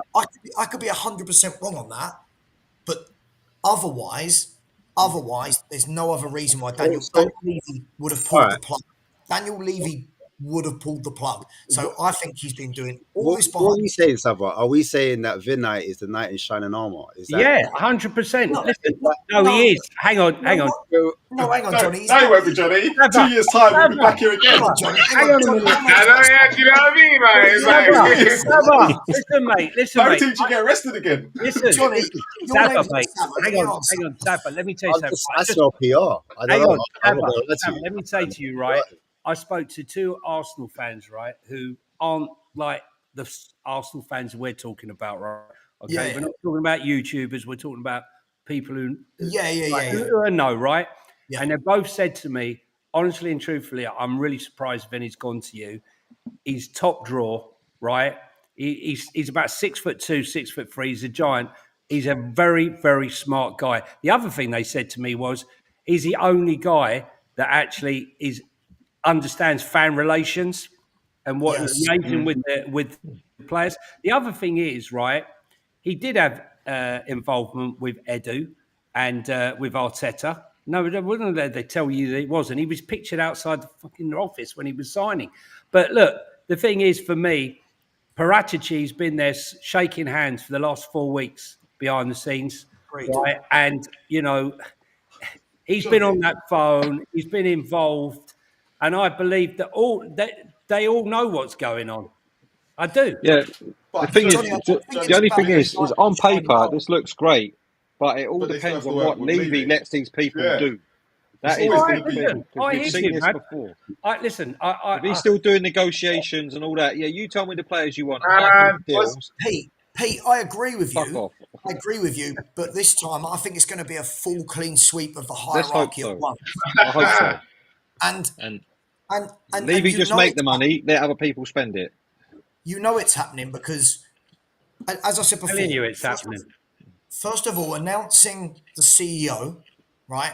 He's been under so much pressure from certain parts of the fan base for the manager's performance. And normally, let's be brutally honest, Daniel Levy has never ever let a manager do what this manager has done. He has never ever let it get this bad. Never. So the only thing I can think of is that he was setting up all of these ducks in a row because he wanted to wait for Paratici to be ready to sign so that he could start a manager search rather than getting rid of Ange, bringing in a new manager, and then Paratici and Vinay saying, hang on, I didn't want that manager. I don't... Listen, I could be way off, but something's... Hang on. Hang on, sorry, just quickly, Jay. Something is happening behind the scenes. Listen, forget the Ange in, Ange out, all of that. Something is happening behind the scenes. 100%. I do not believe in any way, shape, or form Paratici would come back if Ange Postecoglou is the manager of this football club. That's my personal opinion. Sava, it's the facts, mate. It's the facts. It's the facts. That's what I'm hearing. I don't know if I'm wrong. Oh, it's a football opinion. Who cares? If I'm wrong, I'm wrong, Go right? on, Jay. No, I was just gonna say I think Sam has made some very, very eloquent points tonight. I was like, okay, this is It's like this is he's good. This is- surprised. I'm like, this is as close as we get to positivity. I got Spurs Kings my only- people. I've missed you Listen. too, Jay. I've missed you too. The only point I wanna make on the flip side is like sometimes some Occam's razor. Sometimes the simplest explanation is the explanation. Maybe Levy just wants to win a cup. Maybe he just wants to win a trophy.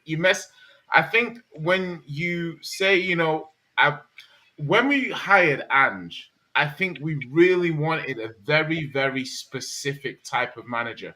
Sure. Yeah, and Levy convinced himself he wanted that style. So Alonso, Slot, even what Enrique, whatever. But it's like he lands on Ange. First season, we have the drop off, but we still finish fifth. After selling Kane, that's must be a great season for the club. This season, disaster. But by giving Ange the season, it's like I sometimes think we want to have our cake and eat it. A lot of the fan base said about sacking Mourinho. Do you know what I mean? You sack Mourinho before a final. Yeah? I think you can make a justifiable logic to say you should let the manager have his run. Do you know what I mean? Jay, can I tell you the difference? Right, because the thing is, you can always contextualize differences. Do you know what I mean? I completely agree with you, and I'm not saying your theory hasn't got merit, but the difference. Right, lads. Sorry, I have to go. Yeah, good luck, lads. Right, Pete, pleasure. See you, Pete. See you soon. Bye. Bye, Pete. Jay, listen, I think. Listen, a lot of theories we could put context and spin. Of course, I completely agree with you. Right? Pete was obviously on a promise. For me, he got up lively, didn't he? He got the. I've never seen a guy suddenly switch off. He had so much to say. Quick nip outside. Come on.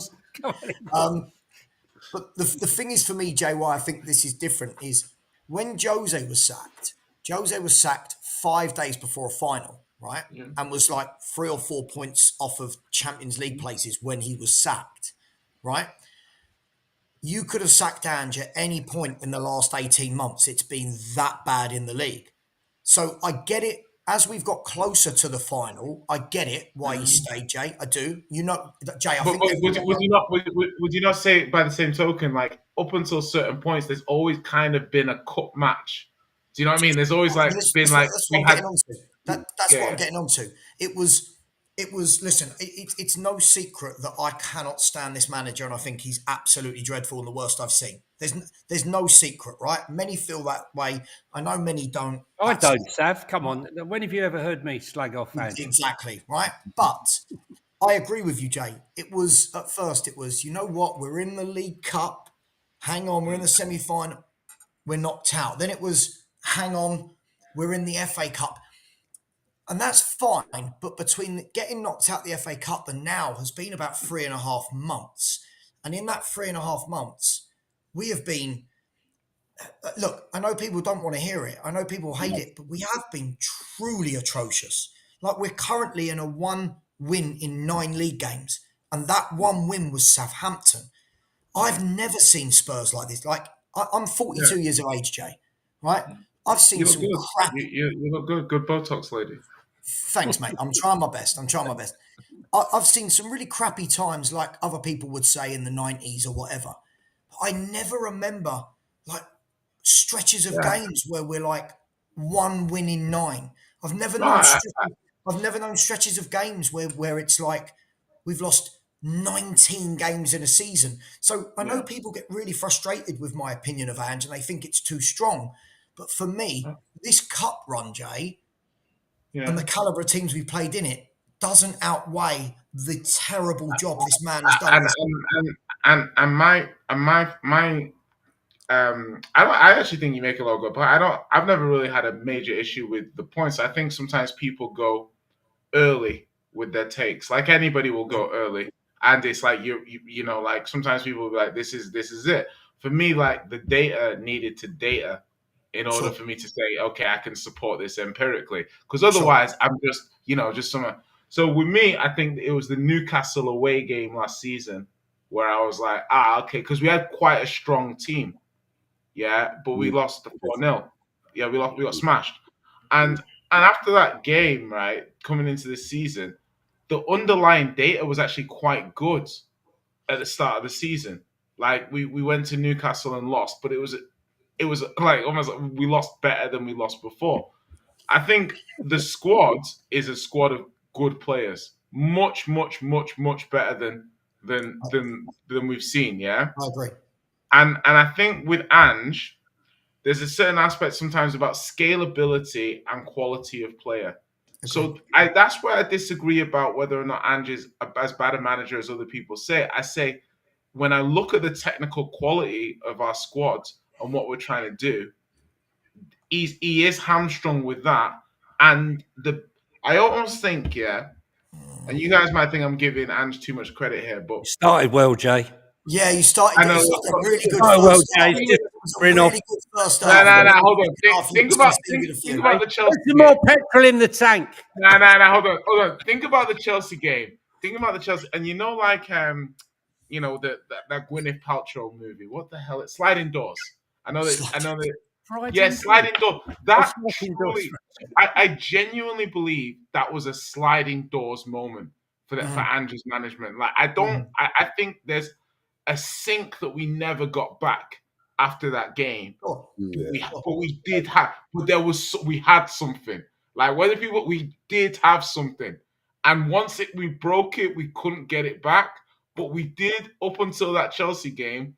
We did have something. And I think that sliding doors moment of the Reds and I think obviously if it's that easy to lose and you can't get it back, there's something to be said. Like maybe you did have something, a blind squirrel finds a nut.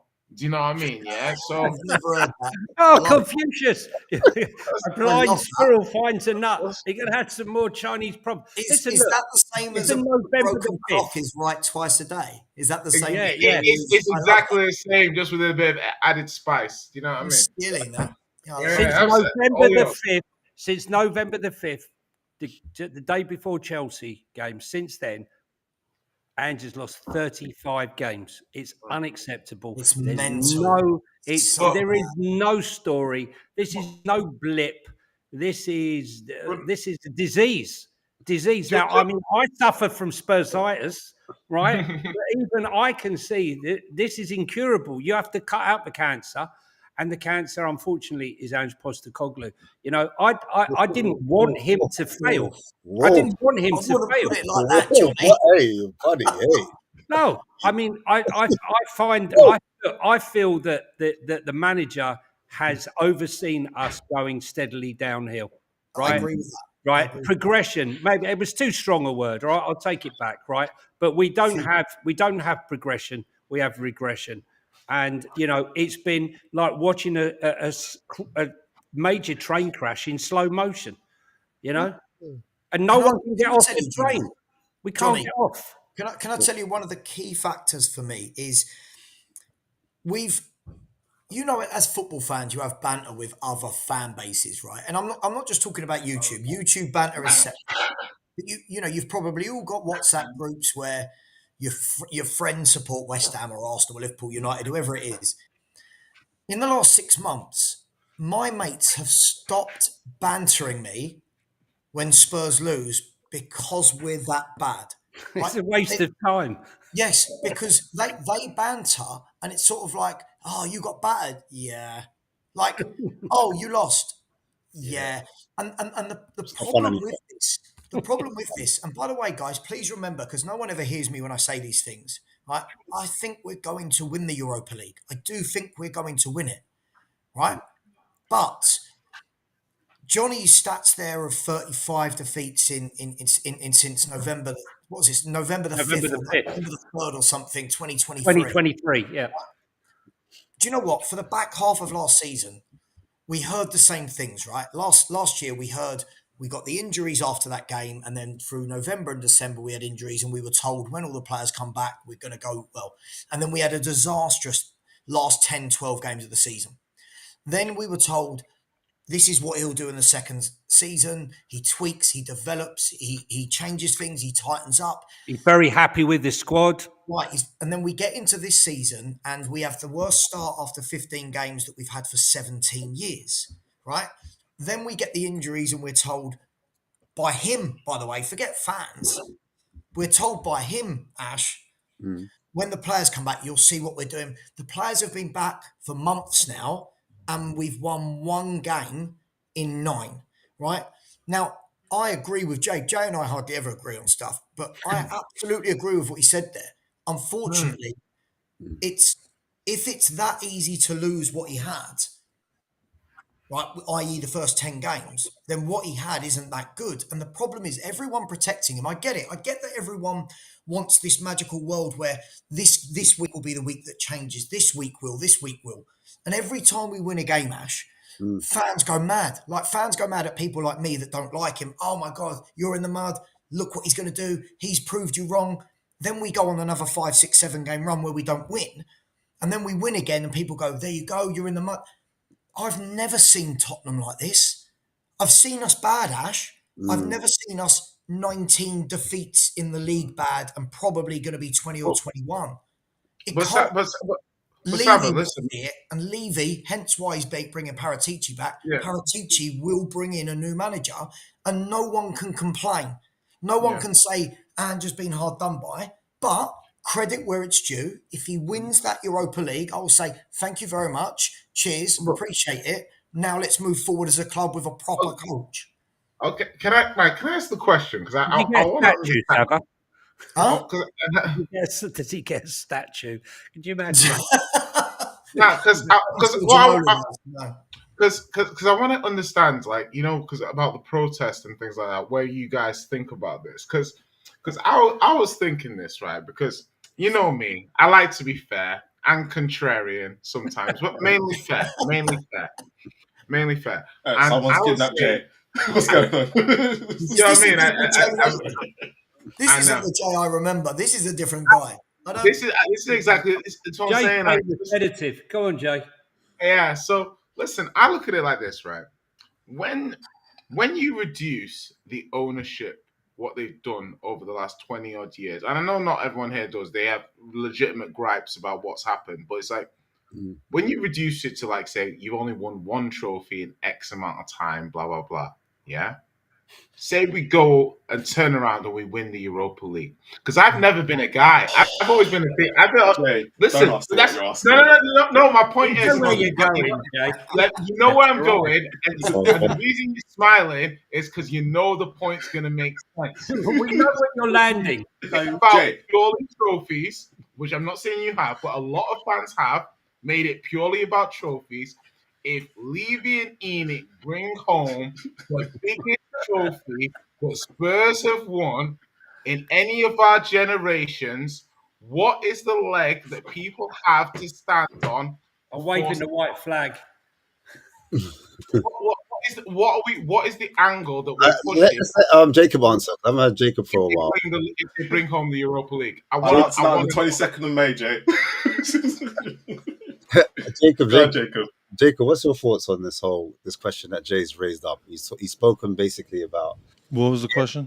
If Ange wins that cup under Levy, where did the protest stand? Is there any point of protesting? Because he would have delivered the biggest trophy in the last 41 years, sorry.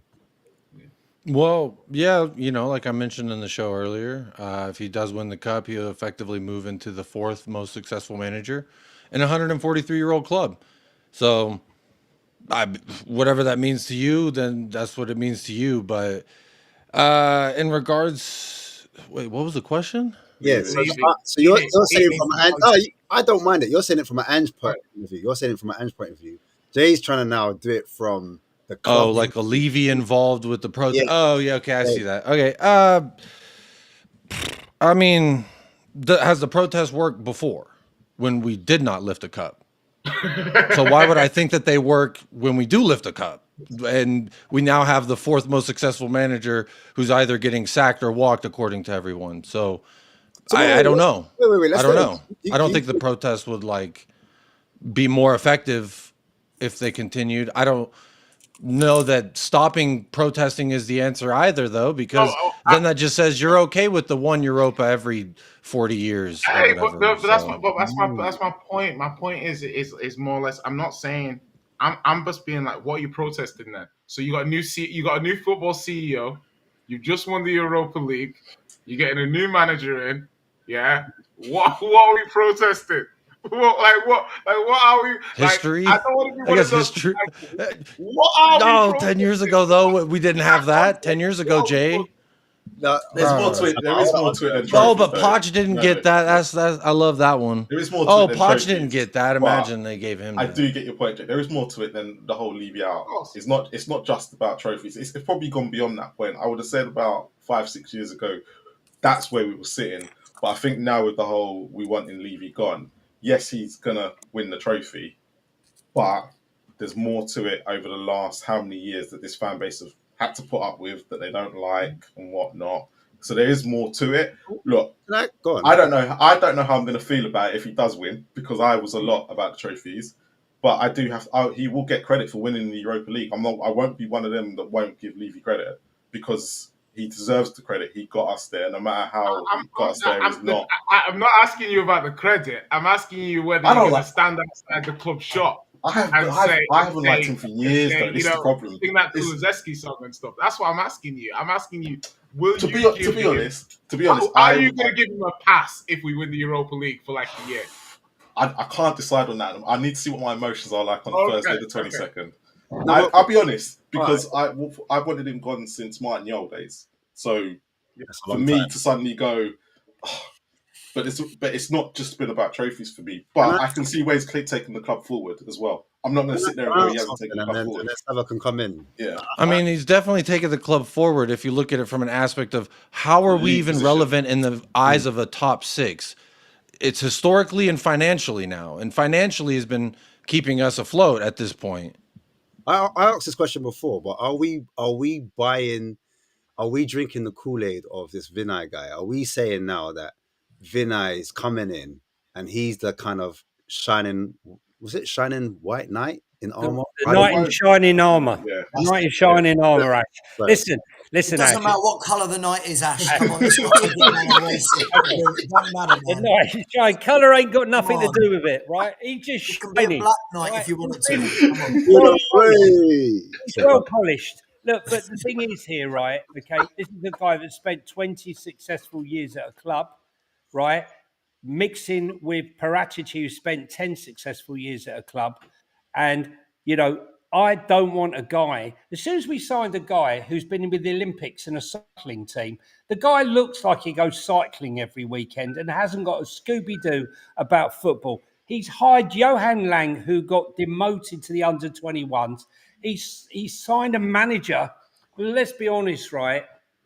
I don't know about you, but being brutally honest, right?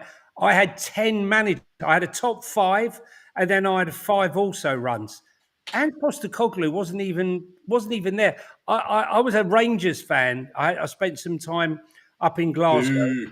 No, I spent some time up in Glasgow, and I got friendly with one of the players, and that's Come how on, it Hoops. had. I had no affiliation, just by association. I got taken there. But in all the time I watched Rangers getting humped by Celtic under Ange Postecoglou, I never ever thought, Marlon, you know what? This guy's got to come to Spurs. So, Marlon, as a Celtic fan, right, did you honestly ever think he's my guy? No, I didn't. And Well, that's what I'm saying. No, I didn't. I knew. I said when we signed him, because I think me and Ash did a show a couple of days after, and I said he reminds me of a lot of Ozzy Ardiles, and I said that from day one, and he proved me right. Yeah. Well, he's going to beat Ozzy, isn't he? Yeah, One he's more gonna beat defeat, and All Ozzy. right. So Johnny, you're saying then basically when this guy, has the full reins, Paratici's on board. Yeah. Paratici, and you trust Paratici to pick the right manager as well. Yeah. You're basically saying. You sure? It took him 3 months to get the others. Well, listen, look, the thing is, I think I look at what we've got under Paratici. Yes, there's been mistakes. There is under every DOF. But I look at Papasar, 12 million, sellable. I look at Destiny Adogi, sellable, 15 million, sellable. Vicario, 17 million, sellable. I look at Romero, sellable. I could go on. There are players which haven't been successful, but on the whole, Kulu, right, 35 million. Bentancur, 17 million, right? They're still the core of his team. And what we had prior to him arriving was a whole bunch of squad where we couldn't get jack shit for any of it. Now at least we've got players that are worth some money that if we do sell them, we can reinvest. We never had that before. So yes, I would say I trust Paratici more than I've trusted anyone since maybe Paul Mitchell and some of the others that we had who were better. So yes, I think with Vinay and him, we got a better chance than under the cyclist and the others. I'm not even going to go there. Fair enough, man. So do you expect us to like go up the table? Is that what you're saying? You're going to expect not to go up the table, but to get back to like that top 4 Champions League? It's going to take a while, isn't it? Listen, it ain't going to be built in a day, but I mean, I don't know what you guys think. But eventually, you're saying eventually we will be able to, get back into the Champions League. Get back to where we was, do you know what I mean? And then maybe a little bit further. Listen, for me as a club, I have realistic expectations. I want to be competitive. I want to be excited. I want to see good football and feel that I'm competing for something every season. And yes, I know top 4 isn't a trophy, but what wouldn't we give right now to be in the mix for top 4, 3, 4, 5, 6? To be in that, to have something to play with, and be in the Europa League. I just think that we're better than this. And I don't know about you guys, but I don't believe that all of these players are as bad. I mean, not all of them would be my players that I would choose. I can tell you that much. But I don't believe the squad as a whole should be 16th or 17th place. That's all I'm saying. It can be a lot better. And then link into Jay's original question. Is that all right? If I do it, cool. So first of all, I agree with Johnny. Johnny. Off topic. No. I agree with Johnny that a lot of these players wouldn't be players that I necessarily turn around and go, yeah, that's my first choice. Yeah. But I've made this point all season. If I had sat down and asked any Tottenham Hotspur fan in the summer, would you swap squads with Fulham, Brighton, Bournemouth, Nottingham Forest, all of those Brentfords? Everyone would have said, no, you're mad. We've got a brilliant this, Correct. brilliant that, right? So those managers they're not in the European semi-final.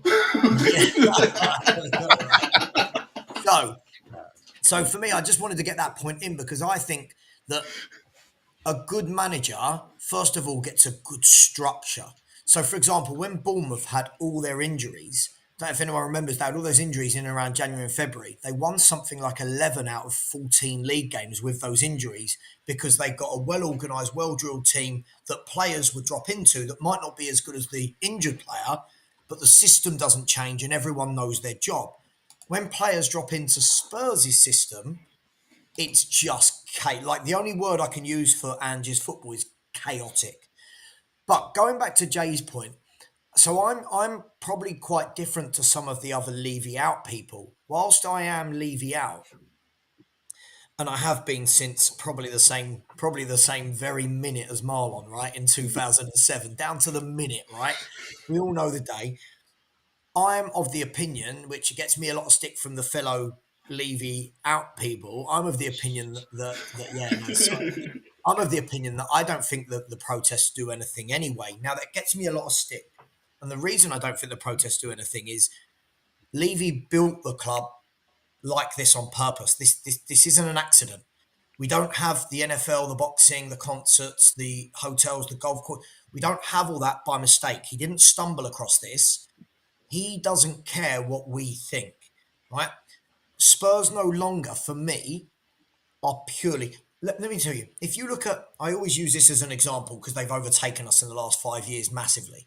If you look at Aston Villa are a football club. Is that fair?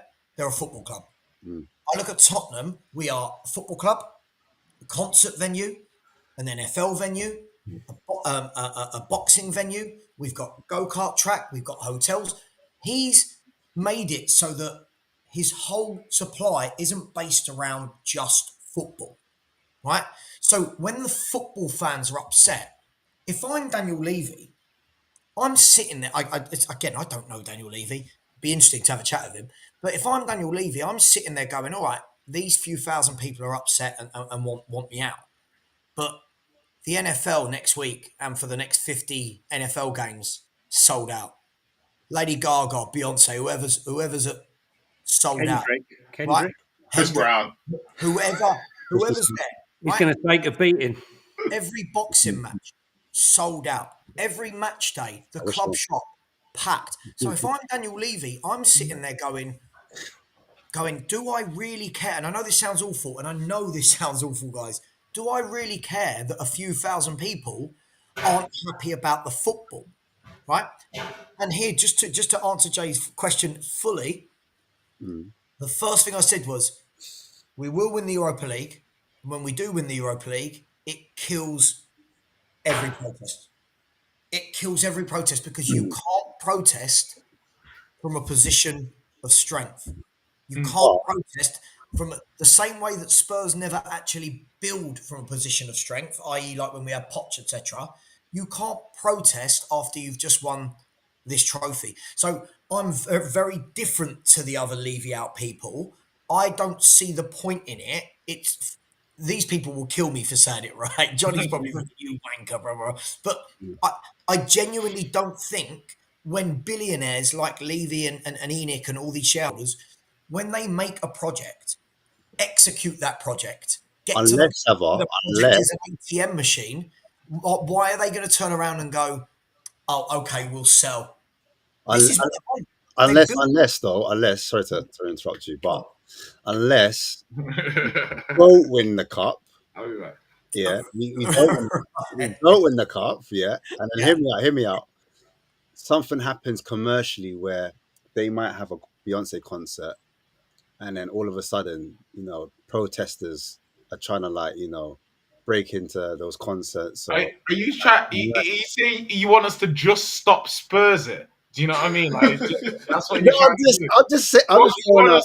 Just stop oil. You want us to just stop oil at Beyonce concert with a jersey? If they were to get hurt like commercially and it looked bad on the brand, and then like people started saying, this is affecting the actual brand of the Tottenham Hotspur Stadium, then maybe those a few thousand people might be affecting them, because sometimes the small voices, they can influence the masses. Do you know what I'm saying? Some people, a few voices on YouTube can influence some people, like going into the stadiums. I'm just throwing it out there. I'm just throwing out the other side of it. I'm not saying it won't happen. It hasn't happened though, is it? This is the thing, Ash. It hasn't happened. But people need that kind of outlet where they need to feel like their voices are being heard. Otherwise, you have things like governments take away. It will be interesting in some of those scenes. When Hitler was in power and there was no what we're going to do? Just stay here and let Hitler win? You need to kind of band together and fight against that. Where you going, Ash? I'm just saying, that for some people, they need a voice in it. They need to band together as people, and they need to feel like. Okay. So basically, he's saying like it's like a systematic thing. It's almost like being oppressed. Some people have been broken by our lack of. Like me personally, it's about your tolerance level, I guess. Some people become indifferent towards it. Some people just maybe start a podcast. Turn their grief into views. Do you know what I mean? And like, what's it? Schadenfreude sells. Like misery loves pain.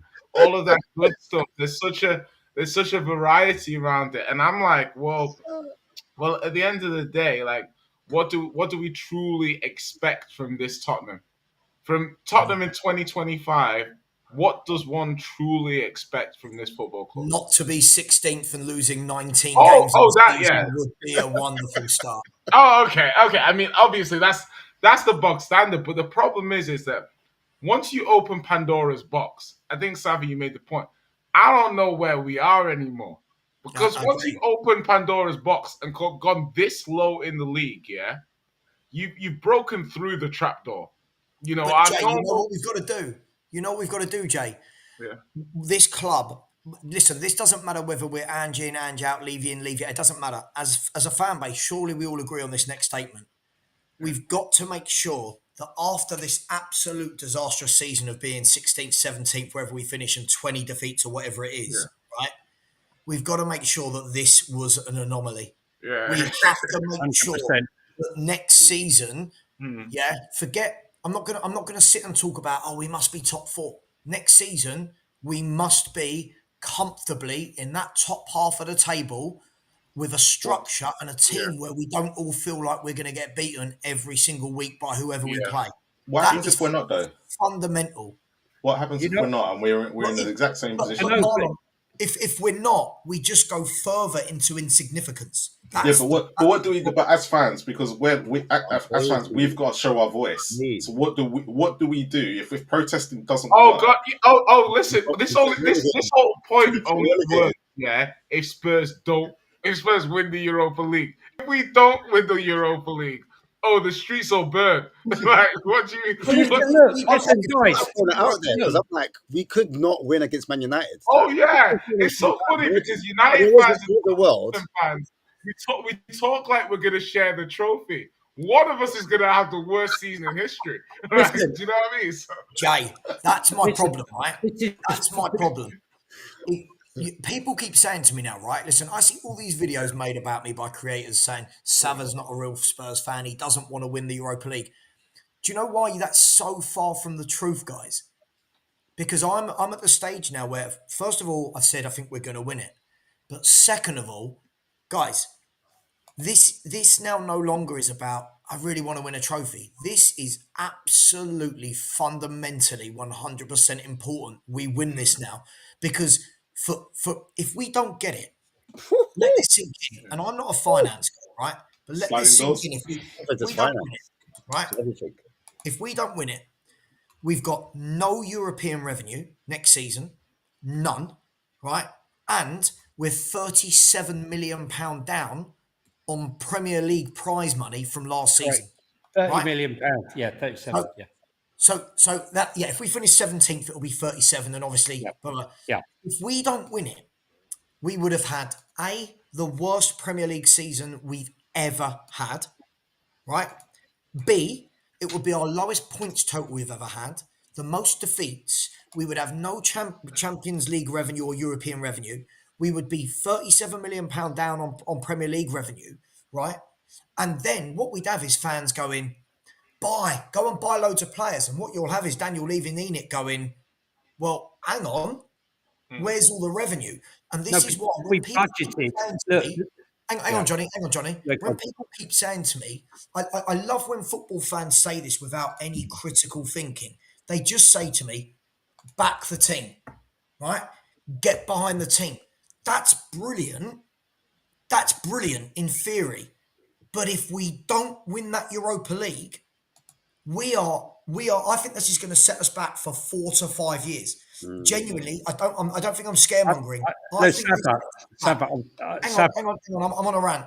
Romero, right? Romero. Players like Romero and Kulu will be sold, right? Players like Romero and Kulu will be sold, right? The level of players coming in, it will be more young players that are unproven on low wages. So when everyone's having a pop at me saying you're not a real Spurs fan, you don't want us to win, it is bloody fundamental that we win this Europa League now because of the awful season this manager has had. So he has made us have to win this trophy rather than it's a nice to have. Listen, it's the biggest sliding. Listen, look, it's the biggest sliding doors moment. I've said this on numerous channels over God knows how long. That's what. It is the biggest sliding doors moment, right? Because it's shit or bust. You know, we win this, we go to the promised land. We got a new board member. We got Paratici on board. We got potentially a top new coach who can convince certain players to maybe stay. If we lose this, we're in deep trouble. Look, the other thing is, Massive.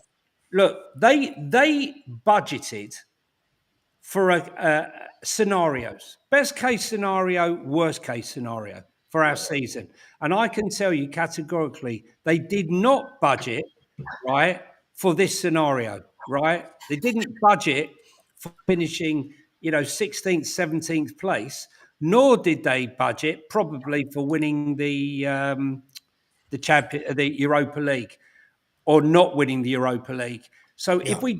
if we don't make this and win the title, win the trophy, then all the planning has gone out the window. All the financial planning's out the window. And it's spot on. I've said exactly the same thing myself.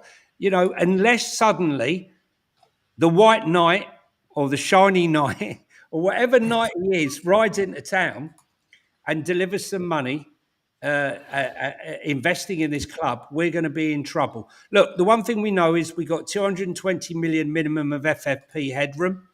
So if someone does come in with the money, we can turn it around. But it's not going to be overnight. That's for sure. It's imperative we win this somehow. I mean, I'm going to Bodo. I'm going to Bodo on Thursday, and I question myself. What was I thinking? But I feel like I had to be there. It was like a calling, right? And Johnny, yeah, I've got Spurs fans asking me, right, to take a lie detector test to prove that I want to win this trophy. Right? and I have to keep reminding them of the utter state we are in if we don't. Sava, tell me I'm not a I'm fan. not gonna lie. I would watch that stream. I bet you would. Do you want to win the Europa? 100% watch that stream. All I know is Sava, right? I get called out all the time. Hey. I'm not a real fan. I get it every day. Every day, videos about me. I go home and away, and I'm not a proper fan. I mean, like, Johnny, you're not a fan at all, mate. And Sava, you're the worst fan there is. What are you talking about, And Sava? Johnny, you do it in too much style. You just need to slum it a little bit more. Yeah, I know, man. I know. Rough it up a little bit. Nobody roll likes around in the dirt. You know what I mean? Danny, I believe you. Why are we bringing Greek people onto the show? I thought I was talking Blessed are the Greeks. These views do not represent the views of Spurs Kings. I just like that. Be wary of Greeks bearing gifts. I'm Greek. I'm allowed to say it. I'm Greek. Look at my name. That's not English. I thought that was an Indian name, Sav. Oh gosh, I'm so tired. Talk to me, Danny, though. What are you saying, man? Oh, good, man. No, it was good conversations. I was just thinking, like, it was just what Jay was saying about the club, about Levy before. Not to go on a rant or anything like that. It's just I think I agree with what you're both saying, about what Sav was saying and what Jay was saying about the protest. As much as I am part of the protest, I think winning a Europa League, there's no way any fan in their right mind is going to go to do protest. It's not going to happen. It's just not going to happen. It's just not. I know Johnny might feel differently, but I'm just saying it from my point of view. Oh, no. Listen, it's not. Look. I'm a realist, okay? Look, I will tell you, I'm not your normal fan in that respect, because I basically think Daniel's done a fantastic job off field, right? It's genius, right, what he's done. Restructuring the debt. Like, I could go on and on and on. But what I don't understand is when you spent 24, 25 years trying to learn the game of football and you still haven't got it, you've got to hand over the reins to someone, who can make this better club. And that's my objection. Give the reins over to a top person. That's why I'm hopeful Vinny can come in with Cherrington, with Paratici, and turn this ship around. Because right now, we're stuck in the Suez Canal, a giant ship with no freaking water, and we can't turn it around. I feel like I've never been this demoralised watching my club. I really haven't. And that goes back to me watching us when we were absolute rubbish. But this is on and on and on. And sometimes you feel like When's the pain going to stop? I was at West Ham on Sunday there, and I turned around to a whole group of guys. Guys, tell me something. Can you actually believe that there's 3 teams worse than these 2 in the Premier League this season? How's it possible? No, everyone agreed. It's like it's hard to believe that anyone could be. I mean, we had a weakened team out, and West Ham still couldn't do anything. They were terrible, and so were we. I don't believe you, Johnny. Yeah, but the Leicester and Southampton game was more entertaining. I'm sick of hearing this. We put weakened teams out. Whichever team we put out at the moment isn't winning games of football. The injuries, Huh? It's the wind. It's the ball. It's the grass. It's the listen. The grass was cut too short, mate. Mate, listen. This manager has borrowed the Arteta book of excuses. Oh yeah, definitely. He's added pages that I didn't. Do you know what, there. Johnny? I never thought I'd see someone as bad as Arteta until I met Ange. Like honestly, the guy is just a walking disaster. Like I think I can't wait for him to get out of this club. And like Sava said, if this guy wins, do you know what? One of the things as well, if let's be honest, if we win the Europa League, right, we are extremely lucky. I know you have to beat the teams in front of you to win it, right? But let's be honest, we are extremely lucky with the teams that we've drawn against, right? We haven't had like the hardest. I think Bodo Glimt have had a much harder route to the semi-final than we have, and I think this is probably one of the easiest. And the fact that none of the Champions League teams dropped down into the Europa League this year has been a massive, massive plus for Spurs, right? You agree with Wenger? Is that what you're saying? What's that? Huh? I can't hear say it again. Marlon, I can't hear you. What did Marlon say? Yeah, I'm not taking that whole the teams dropping out the Champions League becoming. I did the whole thing on this yesterday, and only 7 teams out of the 25 seasons have gone on to win the Europa League. The rest have been in the Europa League from the beginning. Marlon, do you admit though we've beaten absolutely? No. That's not just us. Yeah, but Manchester. Yeah, but nobody. That's not the issue. The issue is that Man United and all them lot on the other side have beaten decent teams. So it's not a case of yes, we've got lucky with the draw, but Bodo Glimt have played decent teams. And you played everyone else has played decent teams. No, you have to beat. We did come up. I know we didn't beat Roma or we didn't beat Galatasaray, but we have come up against these teams. We haven't been great against them. Don't get me wrong, but to say that the Champions League team not dropping has been a benefit. I think it's been. I think the Europa League this year has been as tough as they've ever been. I can't disagree. Marlon, I've never hated anything you've said more than that sentence. I can't agree with that. No. But we were doing these stats yesterday. But this has been the easiest Europa League. But so's the Champions League have been quite easy for. Spurs and Man United could be in a final, and they both can't win Premier League games for love nor money. I get that. But the problem is that the Premier League, because they haven't been so well in the Premier League, meant that they could concentrate on Europe. Now, I bet you if Tottenham and Man United were 5th and 6th, they wouldn't be where they are in the Europa League. But Marlon, I'll tell you what this. But Atletico Bilbao was sitting 4th, and Man United just completely destroyed them last week. Yeah, but Marlon, where Lazio? This whole notion that we're doing so bad in the Premier League because we've concentrated on the Europa, right? We've just been better in Europe. Both teams, Man United and tactically different.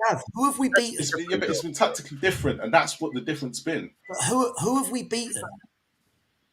We beat teams that we're in the semi-finals, so we must have beaten somebody. Frankfurt away is the only decent game. It's true. Yeah.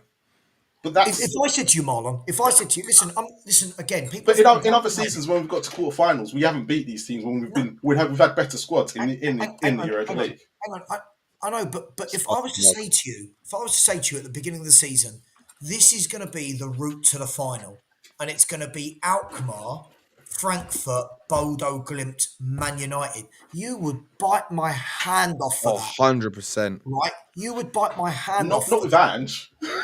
Not with Ange.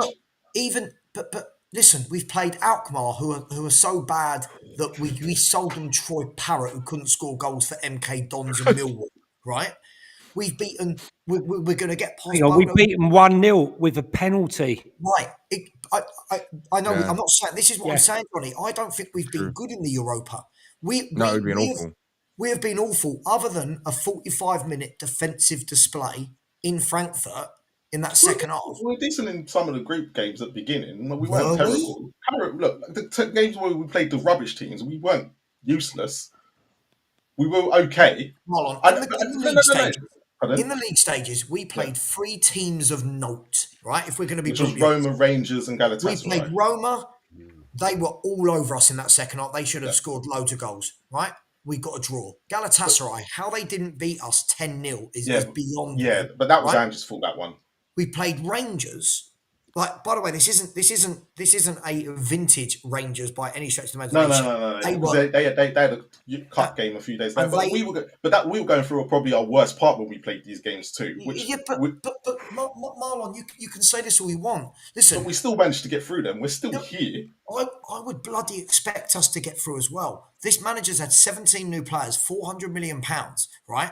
I would bloody expect us to be. Yeah, but he's not good enough, so he shouldn't be here. No. But Marlon, we haven't played anyone good enough to knock us out. Like, we have. We played half decent teams that should knock us out. You lot just said we laid 16th and 15th in the Premier League. Who have we played? I think. Can I say something? I think everyone we've played in that competition, on paper, we should be beating every single one of those teams. Every single one. Considering the season we've had. 100%. If we're that crap, but Marlon, you just got my argument is for the players that we have in the squad, regardless of the injuries. We have enough to beat any single one of those teams we have played in this competition, right? The fact that we haven't played well and we've actually managed to get to the semi-final, for me, shows the level that's in the Europa League right now is nowhere near what it was before, right? I think we've been very lucky and fortunate to get to the final. And also, the players that we have, right? You said it yourself. You literally said that I think as far as loads of us have said it, to be honest, and I say it as well, that any other manager would be doing far, far, far, far, far better with the squad of players that we have right now, even with the injury issues, right? So many managers would do a much better job. The fact that we're not, that's because of Ange and his tactics and the way he's played. It's just, we shouldn't. We were one of the favourites in this competition going into it because of the players we have in our squad. Yeah, we were the favourite. We weren't the favourite because we had shit players. We're the favourite because we had the best squad in the tournament. Like, on paper, we had the best squad. And every single one of us Spurs fans at the beginning of the season didn't think we were going to finish 16th or 17th in the league because our players finished 5th last year and we actually improved the squad in the summer, even if it was a little bit. But no one probably expected us, considering the run, would be in the Europa League semi-final either. Yes, or a League I bloody well do expect it. We haven't. I would. Not many of us predicted it. A lot of us didn't think we'd. A lot of us predicted. Let's be honest. A lot of us thought we were going to get knocked out by Frankfurt. Let's be real. Yeah, let's be real. Yeah, no, I did. I thought we'd get front. Yeah, definitely. But hang on. Pre-Marmouche Frankfurt, yes. Post-Marmouche Frankfurt, they've been dreadful. Sava, you predicted Bilbao until last week. Yeah, Sean, but that's not me saying we shouldn't get to the final. They're in the other half. We should. My point is, forget Bilbao. They're in the other half. My point is, when I looked at that knockout stage, are you telling me anyone truly said we should not be in a final? Like, come on, this has been. I'm not knocking it, by the way. Let's just get some receipts out. You said we were getting beaten by Frankfurt. No, I didn't. I've got videos of me saying we are going to beat Frankfurt. Yeah, but I've got videos of you saying that Tottenham are going to win it, and also that Bilbao are going to win it not long ago. So there's videos of you saying many things. I've not said Frankfurt are going to beat Spurs. What I said was, I'm only coming in causing a mischief. That's all. Don't worry about it. Yeah, but that's not what I said. I don't like that because that's not what I said. Right? Sean's coming in with his petrol canister. We should be beating all these teams. This is the weakest Europa League I've ever seen. We should be getting to the final. We should be winning it. And he's got to. He's got to salvage the season. Do you think, though, tactically he changed it for Europa compared to what we're doing in the Prem? And if he had played those tactics in the Prem, do you think we'd be higher up? Yes. 100%. Maybe. Probably. No, even Jay's more pessimistic than me. What's going on? Because it's just what he would have like like we bought into the vision. I don't want to do revisionism, and I'm telling you that we had something. We were watching us like pop it around Barcelona preseason, and everyone's like, "Yeah, let's go." Do you know what I mean? I remember. So like we did it. Like obviously this pragmatic style is it's okay when you're getting results. Do you know what I mean? I think that's the thing with pragmatic football. Yeah, everyone's okay with it when you're getting results. When you don't get results, everyone's got a problem with it. We wanted to instill a new style. It's kind of like And Goldilocks we still with haven't. the pitch. Do you know what I mean? The fans want it just right. Do you know what I mean? We defend too much. I don't like it. But Jay, We what attack is this too much. manager's I don't. style? I don't think he's an attacking manager. I, I, I I think think. this is all made up. This is not how proper teams attack. Proper teams Well, don't I think attack it's the way Tottenham do. I think it's scalability, Sava. Like, so whenever you have a manager, like, and you pick up a manager, like, from a different league or like a lower level, like, you're projecting that you think that they can do is going to scale.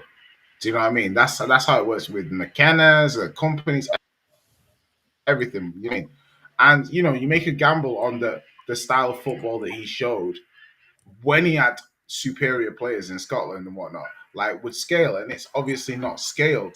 I do think there was a style, and we have had styles of play. I just, I just don't think we're coached enough. I don't think these young players Jay, give me one who word. need What's our style of direction play? and instruction. Yeah. Give me one word that sums up our style of play. Halfway Um, line. erratic. Yeah, see, mine is chaotic. See, most people say counter-attacking, attacking, defensive, possession, tick-attacker. Ours is chaotic. Yeah. Like, it's a mess. Acapella, maybe. Acapella. Acapella. Just quietly, just quickly. Has anyone noticed? Right, Danny Kiriakou, you look like you are living in like some sort of like Edwardian or Tudor house where, because of the stadium arch that's just over your room there in the middle, it looks like you've got like a proper frame around your bed, bro. It looks really cool. Four poster. I wish I had a frame around it. It's got four poster. What's going on? Hey, that background, guys. Canvas. That background, Mole and Ash. Is that old? Is that the drawing plans for the future development? Oh yeah, it is, isn't it? It's the Daniel Levy way. Yeah. Levy land. Levy land. I've It's like Sim personally- City. It's like Sim City. Where's the hotel? It's what AI gave me, Johnny. I just asked them to give me a picture Oh, of did you? Tottenham. Yeah, and they gave me Levy Land, so I just went with it. And That's now what it's I'm gonna be all like, though. alone in Levy land, my only home. I just think the attacking football, I thought what people thought it was going to be was a version of like City, because that was what we were told about. Scott Munn's a part of the City group. That was what we were sold. The project group, like Cyclist. the cyclist. Sorry, yeah. So basically, the whole premise of it was like meant to be a 2-3-5, like in formation, in possession. Do you know what I'm saying? Where your wingers, they pull out wide, they hit the touchline, and it's the wingers, they're the creative hubs. The fullbacks, this is where people don't like it. The fullbacks, they're in the pockets, they're in the half spaces, whatever you want to call it. They're on the edge of the box, and they basically help with the creativity. And then also with the fullbacks, they're meant to rotate with the wingers, and the wingers are meant to rotate with the midfielders. So that makes it harder for teams to figure us out because they don't know where this player is going to be, where that player is going to be, etc. So that was meant to be the fluidity. So at the start of the season, people thought, our midfield is going to be ultra fluid, where you've got Madison, you've got Kulusevski. They're not fixed to one position, and there's no like. We're moving away from structure. We're moving away from, which sounds bad, isn't it? But we're moving away from positional play, and it's more like the players, they figure it out, and therefore you can't plan and you can't tactically prepare for Spurs because we're constantly moving. Remember, it was Madison, Basuma, and Sarr at the start of the season, and those three midfielders, they were playing out of their skin. You know what I'm saying? They were getting into the box, they were box crashing, they were getting goals. Basuma was doing Cruyff turns inside the box, and that was the perception that, wow, this is Ange ball, you know what I'm saying? Like, this is crazy, this is attacking football. And it was obviously a contrast from the Conte ball, or not Conte ball, but the pragmatic football that we were playing before, where we kind of sat back in the mid to low block, let teams come on us, and then we hit the space and we on a quick transition and we score goals. And that suited a lot of the players like Son. Kane was there at the time, so he's elite and he's able to find those balls through, innit? So I think that's where people completely got hoodwinked, in my opinion, where they're like, all right, we're tired of this pragmatic football because when you don't win, it doesn't look sexy. Whereas the attacking football is completely the opposite. And when we were getting results, people were happy with it because we're playing forward now and we're winning as well. And we're top of the league. So before that Chelsea game, like we were saying before, a lot of people were buying into it. Do you know what I mean? There were songs in the stadium. I was there. I'm having Big Ange instead. And my man came down with the guitar and he started singing. I remember.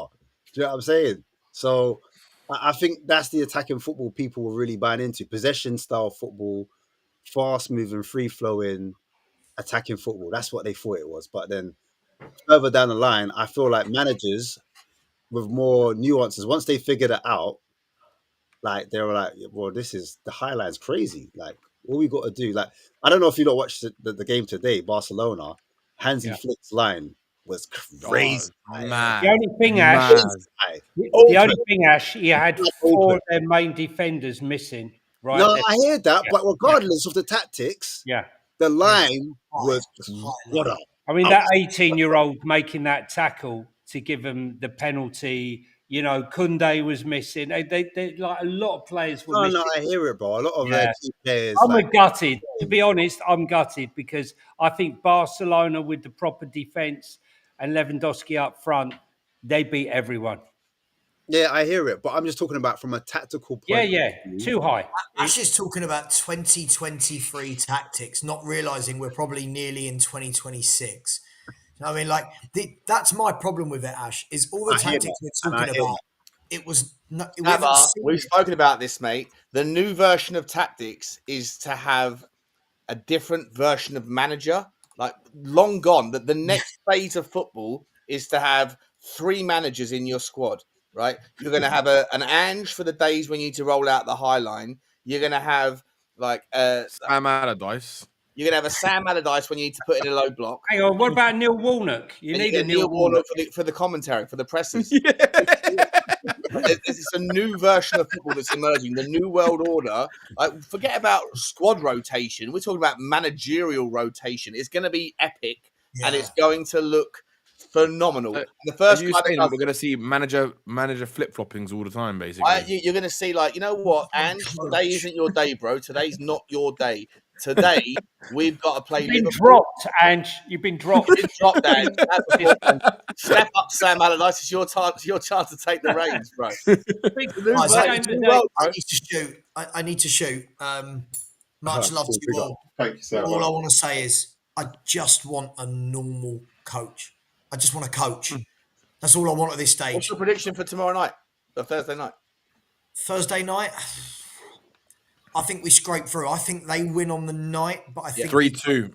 They win 3-2. I've had a 50 bet on 2-1 Bodo and a £200 bet on Tottenham on Bodo to qualify, just to suffer my blow because I need some Helga money. But generally speaking, I've had a bet that Tottenham. Helga Babi, yeah. I'm hoping that we lose 2-1, but we go through. Can I just tell you, Shawnee, the guy who we got our ticket, I got the tickets from, he said to me, he's had a massive bet on Bodo. I said, why would you do that? He said, if you knew how much I was in for tickets for the final. Yeah, no, I spoke to him today, and he went, what are you doing? And I went, after this phone call, I'm going down the bookies to put 200 quid on Bodo. Oh, you spoke to Gary, yeah? Yeah. Oh, no, sorry, not Gary. I spoke to the guy from Sport Options. Oh, right, yeah. Well, Gary's got, tickets. I'd love to sit and listen to your travel agent talk, but I'm shattered. See you later. Thanks, Emma. Guys, I'm going to shoot as well because I've got to go and prepare myself. Been a pleasure. How do I leave? What's that? How do I leave? How do I leave? That's what Andy, Scott Munn's been asking for the last 5 months, mate. What a fake fraud Tottenham fan. How do I leave? Come on. You can't leave. You can't leave. Serial streamer and he can't finally play out. I thought you was out. Gabba, go support Arsenal, man. Go support Arsenal. If you really need the exit call, mate, speak to Henry Wright. He went and found Arsenal about 2 years. I cannot believe the serial streamer can't find his way out the door. I'm not used to this. Where's the off button? He's panicking. Bye. It's funny. That was like holding his hand. Guys, it's it's been funny. a pleasure. Thanks for inviting me on. I've Cheers, really buddy. enjoyed it. I've you. got to go and sort a few bits and pieces out. Shawnee, I'll speak to you tomorrow, no doubt. And guys, thanks very much. Love you, man. See you later, Johnny. Annie, good to see you again, mate. See And you you, soon. Johnny. I All right, only popped on to cause some havoc and just to wind Well, people you up. did. You threw some Molotov cocktails. Yeah, I got all love for all of you, but Sava's the easiest to wind up, and now that he's gone, I might wind up out as well. So. Don't talk about finance, and everyone will go. See you later. Cheers, buddy. You got to go through Jay next. I know, Joe. Much respect, guys. I'm also going to drop out. I'm so drunk. I'm so drunk right now. Yeah, boy. See you later, Sean. How do I get out? How do I get out?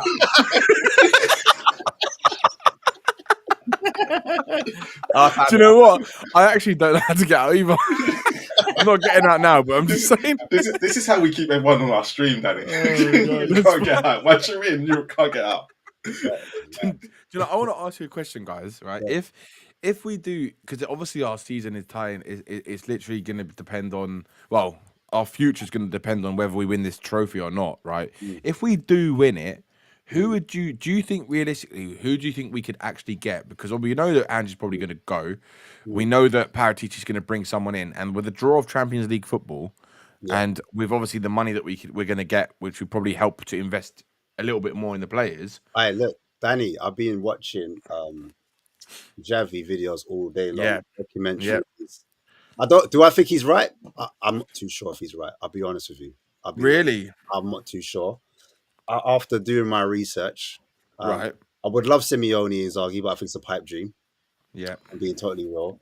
But I like the idea of Xavi. The reason why I like the idea of Xavi is because he's someone that can get on the grass with the kids. Do you understand?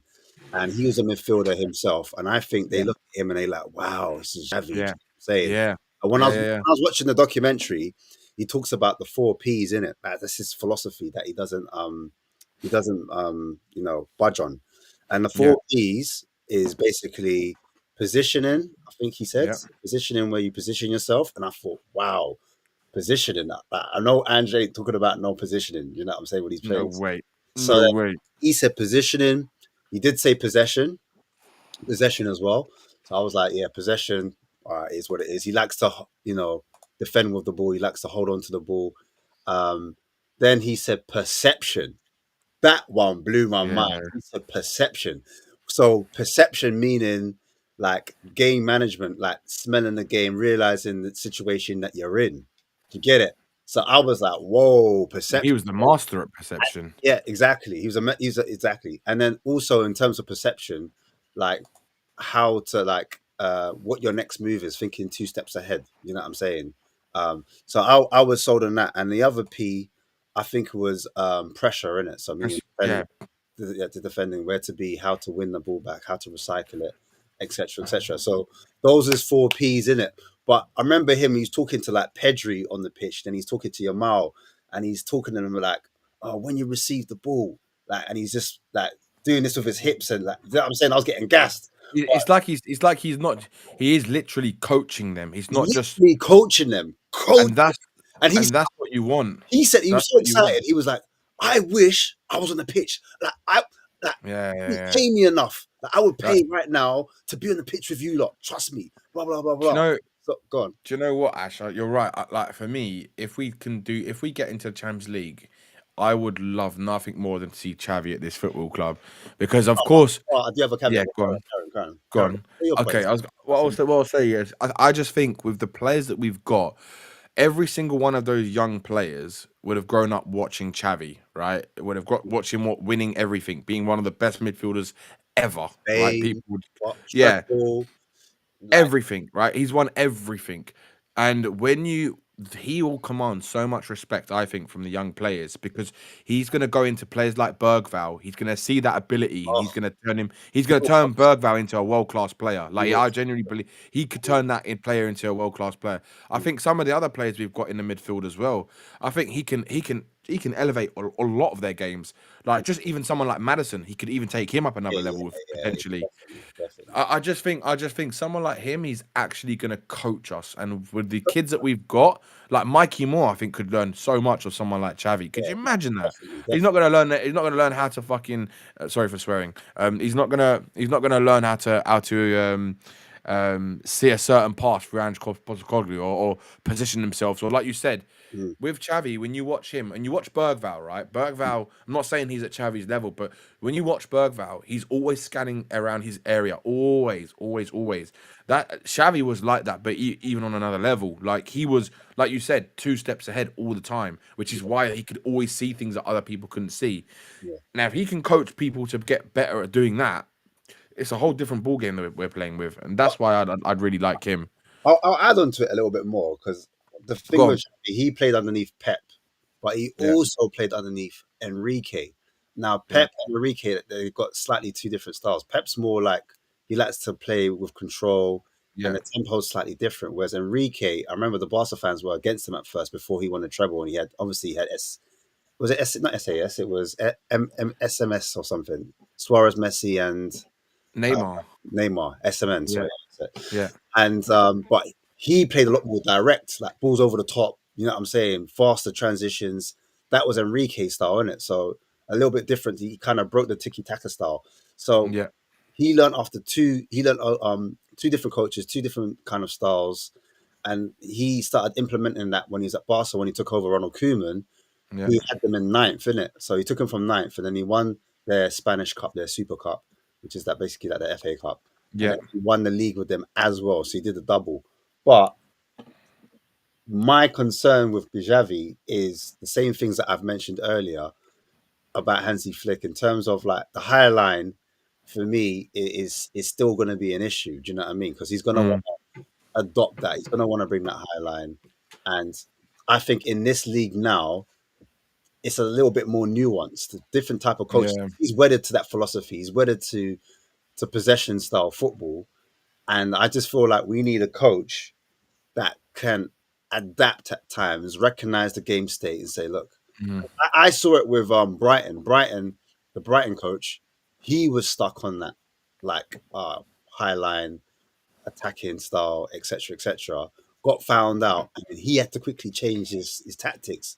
Now Brighton seem like they're okay. Do you know what I'm saying? They're doing all right, but I just got a fear that with Xavi, where he's wedded to his style, he comes to Tottenham underneath Levy. mm, He's not given like the right. And he also, when I looked at the players that he brought in a Banyang, he brought in Adama Traore, and I was like, ooh, oh, yeah. stinky. You know what I'm saying? I don't know, like so. Those are my question marks, and I'm like, I don't know if I want Xavi anymore. Kind of thinking about it. Maybe we do Mm, need a coach that kind of can flick between a back three at times and the back four. I know Xavi can. Xavi can do it back yeah, in possession because in possession he plays 3-4-3 in it. But like he plays like an asymmetrical kind of yeah. one of the fullbacks invert and then one of them plays a false winger. Do you know what I'm saying? When it allows the winger wide man to Mm. go play as a kind of like a 10. So he can do it, but yeah, I've just got my kind of because of Reservations of it. Yeah. Levy and the you know what I'm saying tactically like, I'm like and then player wise Mm. I'm a bit I nervous. just, I know what you mean. I see what you're saying. I just think, with him, I think he will. I just think that he will coach the players better tactically than Ange would. And if you look at just Definitely. if you look at like how we played, we do play like Sav said. It is a very chaotic style of football. Like there's no structure to it. I think the difference with him and Ange is that Xavi plays with a structure He does. a Pragmatic. lot more than Ange does. Yeah, it's a lot more structured, Mm. and that's why I think with the players that we've got, and if they can add a couple more, like to suit Xavi's style, right? I think we'd be way higher up the league. I mean, we've We would, look we look would. in some games this season we've battered teams. Like we're Mm. still one of the highest scorers in the league. Like Yeah.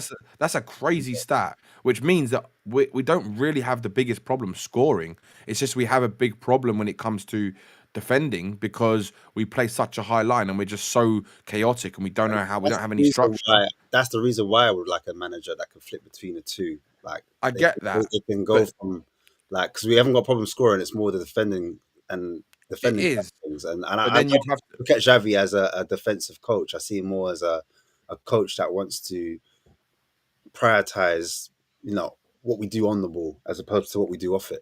Do you know what I mean? True, I know what you mean. Yeah, I know what you mean. But I think that he will have a lot better coaching when it comes to off the ball positioning and this kind of stuff.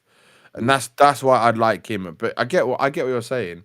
I Yeah. mean, the only other person I'd go to is probably, I know people might not agree, but I like someone like Glasner because I think he's a stable manager. But my reservation on him is that I'm not sure if he's good enough to take us to that level that we want to be at or where we're trying to compete at. I Well, think that's he not to get a Europa Cup.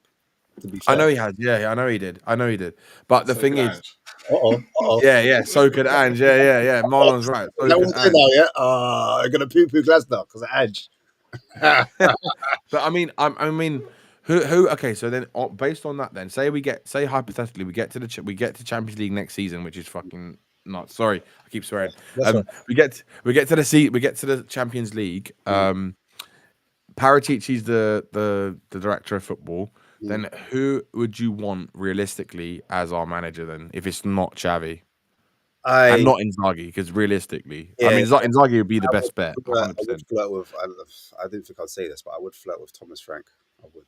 I would. Really? I would flirt with Thomas Frank. I would. I know that's Brian Daigle's biggest. That's who he wants. And I wouldn't have before, but I was just actually like looking at it. Really, he can play the back four. He can play with a back three. He's played a 3-5-2, which a lot of fans like. A lot of fans like the Yeah, 3-2. true. He can play pressing football. He can go man to man. He can drop off into a mid block to low block. So, like, he's adaptable. Looks at games and prepares it. He's a good man to man. He's a good person. Like, as in personal skills are good. He's good with people. So, he's a good man to man manager. Is what I meant. And he does well with the little budget that he has. Do you know what I'm saying? So we might Yeah. not get like the superstars, but then like this is the type of club we're kind of like a builder club. We're not a club that goes out and we're gonna get in Bremo, we're gonna get, you know what I'm saying, Eze, and we're gonna get like that's the players I want, you know what I'm saying. But this club, That's who I'd love at this club. I'd the club, love Eze. the club make it feel like these players are unattainable, and I think Eze's not that hard to get, in my opinion. No, Like if I Man just think getting them, then I'd understand. We're batting with Man City. I wouldn't expect us to get him, but like we should be able to get him. I just think it's the only problem is the wages again because we don't want to play high wages. That's the biggest problem. I think that's what stops us, and that's why, as much as you could say Levy's done a great thing, I still don't think it's Levy that's helped us win a Europa League. I think it's just fucking pure luck. I think it's just pure luck if we win the Europa League. I don't think it's going to be. I mean, look, you have to beat who's in front of you, of course, right? But let's be honest, Ange is atrocious, and he's got worse and worse over time. So literally us winning the Europa League, getting Champions League football, and finishing 17th in the league is you can't get more Spursy than that. Like literally, that is the definition of Spursy. Like, Someone asked earlier, would you take Campos over Paratici? Louis Campos. Yeah, Louis Campos. Where is he now? Isn't he? No, he's not got a club. I believe he's not? leaving in the year. He's leaving. He's gonna be free. He's gonna be free this summer because I believe Man United want to take him. Yeah, Man United after him. Yeah, I definitely prefer Louis Campos. I think he's one of the best there is around at the moment. You think Ange would have done better if he had Louis Campos or not? I wouldn't have made a difference compared to Langer. No, I think he would have done better when Jose Mourinho or Conte was there. Yeah, that's what I think. I think if you put him with a top manager or a club that's going to spend money and get good quality players, like put it this way, if Newcastle went for Louis Campos, they'd be just as good as Paul Mitchell, to be honest with you. And I think Paratici is the best out of the bunch that we can get. I think he's better than Lange. I think he is probably the best since Paul Mitchell, probably. And like everyone has their look. Let's not forget Paul Mitchell also had some bad signings as well. Like, but I think that was probably down to the club forcing him into that rather than him actually wanting those players to come in. Yeah, Nkudu and them man as well. Nkudu. Yeah, yeah. Vincent Janssen. Don't forget Vincent Janssen as well. Vimmer. Yeah, Vimmer. So we had some bad ones under him as well. But again, it wasn't who he wanted or who he recommended the club to sign. They went for the other options that he didn't really want them to get because of money issues or wages or whatever it is. So yeah, look, I think Thomas Frank, it wouldn't be a bad shout. Like I think he's probably gettable as well. I don't think he's a bad shout. I don't really want Areola. I don't really think he's that much of a difference to Ange, to be honest with you. Look, Xavi would be a big risk, but I think for me, it's the real thing. It's the real yeah. one. It's like Ange was like the imitation, and Xavi's like the real thing because obviously they're all copying the kind of the philosophy style, of Johan Cruyff, isn't it?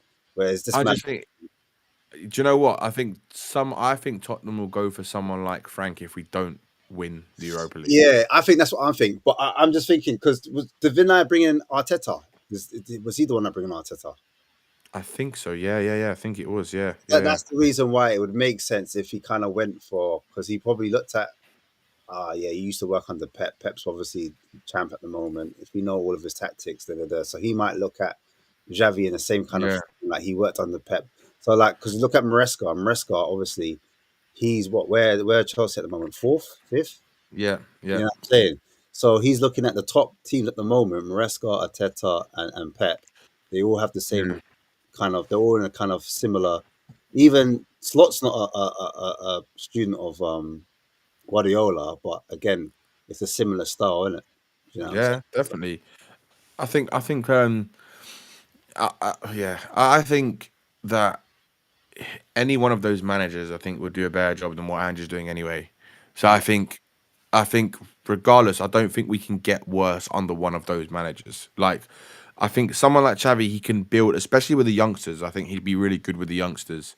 But look, I don't really mind who the manager is as long as it's not Ange. As long as it's not like Ryan Mason either, then I'm kind of good with it. Mason's been linked to West Brom, innit? So they're basically thank God. Yeah, basically get him out. Basically, they want to get the deal done, but nothing's happening with Spurs until after the Europa League campaign. It makes sense. It makes sense.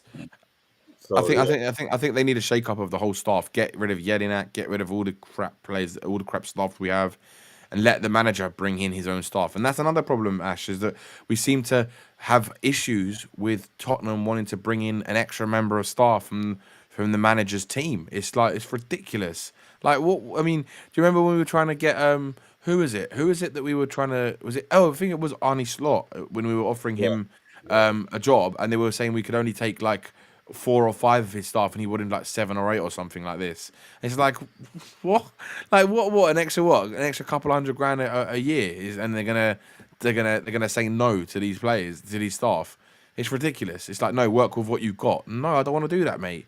I don't want to work with Ryan Mason as my coach, my defensive coach. No thanks. It's just ridiculous. Yeah, no, do you know what I mean? No, it's true. It's facts, man. Yeah. Well, yeah, man. That's all I'm gonna end up saying, man. Marlon, you got anything else you want to talk about? I'm gonna wrap it up. Wrap it up, man. I'm tired now. Sleepy time. This is Ashmatic time now, and this is Marlon. This one I sleep. I start waking up. Warmed up. He's getting warmed up. He's getting ready to go. I'll warm up the crowd. He finishes them off. Yeah, man. No, big up, bro. Safe for coming on, bro. And big up to all the other guests as well. Yeah, it's been a mad show. It was going to be before the Europa semi-final. Yeah. And if we get to, and also, just to add one thing, for anyone who hasn't smashed that subscribe or like button, you better be doing that right now. it's free. Literally, smash it for these boys because these boys are amazing. So, and their content is absolutely brilliant, and this channel is brilliant. So, please smash that like and that subscribe for everyone who hasn't done it. Yeah, man. If you like vibes, that's what we're about, man. Big vibes. That's Big right. vibes, Yeah, good laughs. big up. Yeah, Rivals tomorrow, innit? yeah, Hopefully that it's was tomorrow. You know hopefully it's what? on You know time. what? I haven't even contacted because the man them was saying, "Raw, don't go anywhere, don't go anywhere." So I'm saying, look, these men have to hold up to their word. They need Yeah. to be turning up. They need to be there tomorrow. They need to be turning Well, up. they will be there if they win. Yeah, but no, but if they don't win, they need to be because they said that's what they said. They said, listen, FaZe will be there. I don't know about the rest of them. yeah, I know FaZe will be there. FaZe will turn up. Get Stefan on. That's who I want to see come That's what on I'm talking tomorrow. about. That's what I'm talking Get about. that. Get Stefan on. That's what I'm That'd talking be the funniest thing. He always goes hiding when Arsenal lose. He called out Deji. Deji called him out. He said, listen, make sure you're there next week, bro. And he's like, yeah, don't worry, I'll be there. I'll be there. So Oh, it's gonna be funny. I'm not saying that, I'm in it. So we'll see that. But yeah, man. Big up, Looking forward to it. big up Sava, big up Johnny, God, big up Johnny, big up hey, Jacob as well, United Jacob, America. Jay, Sean. Sean on the last minute tip. yeah. And of course Havoc. Tried to cause havoc where was gone. He came too late. After we were all chilled as well. We were all chilled for that, and then he covered, tried to cause a bit of havoc. Tried to do a box office. He tried to do a box Yeah. It's your guilty pleasure, isn't it, Ash? Thanks everyone who's watching. Thanks everyone in the comments as well. But yeah, as always, like, subscribe, and comment. And always, come on, you Spurs. Yeah, right. Big up, big up.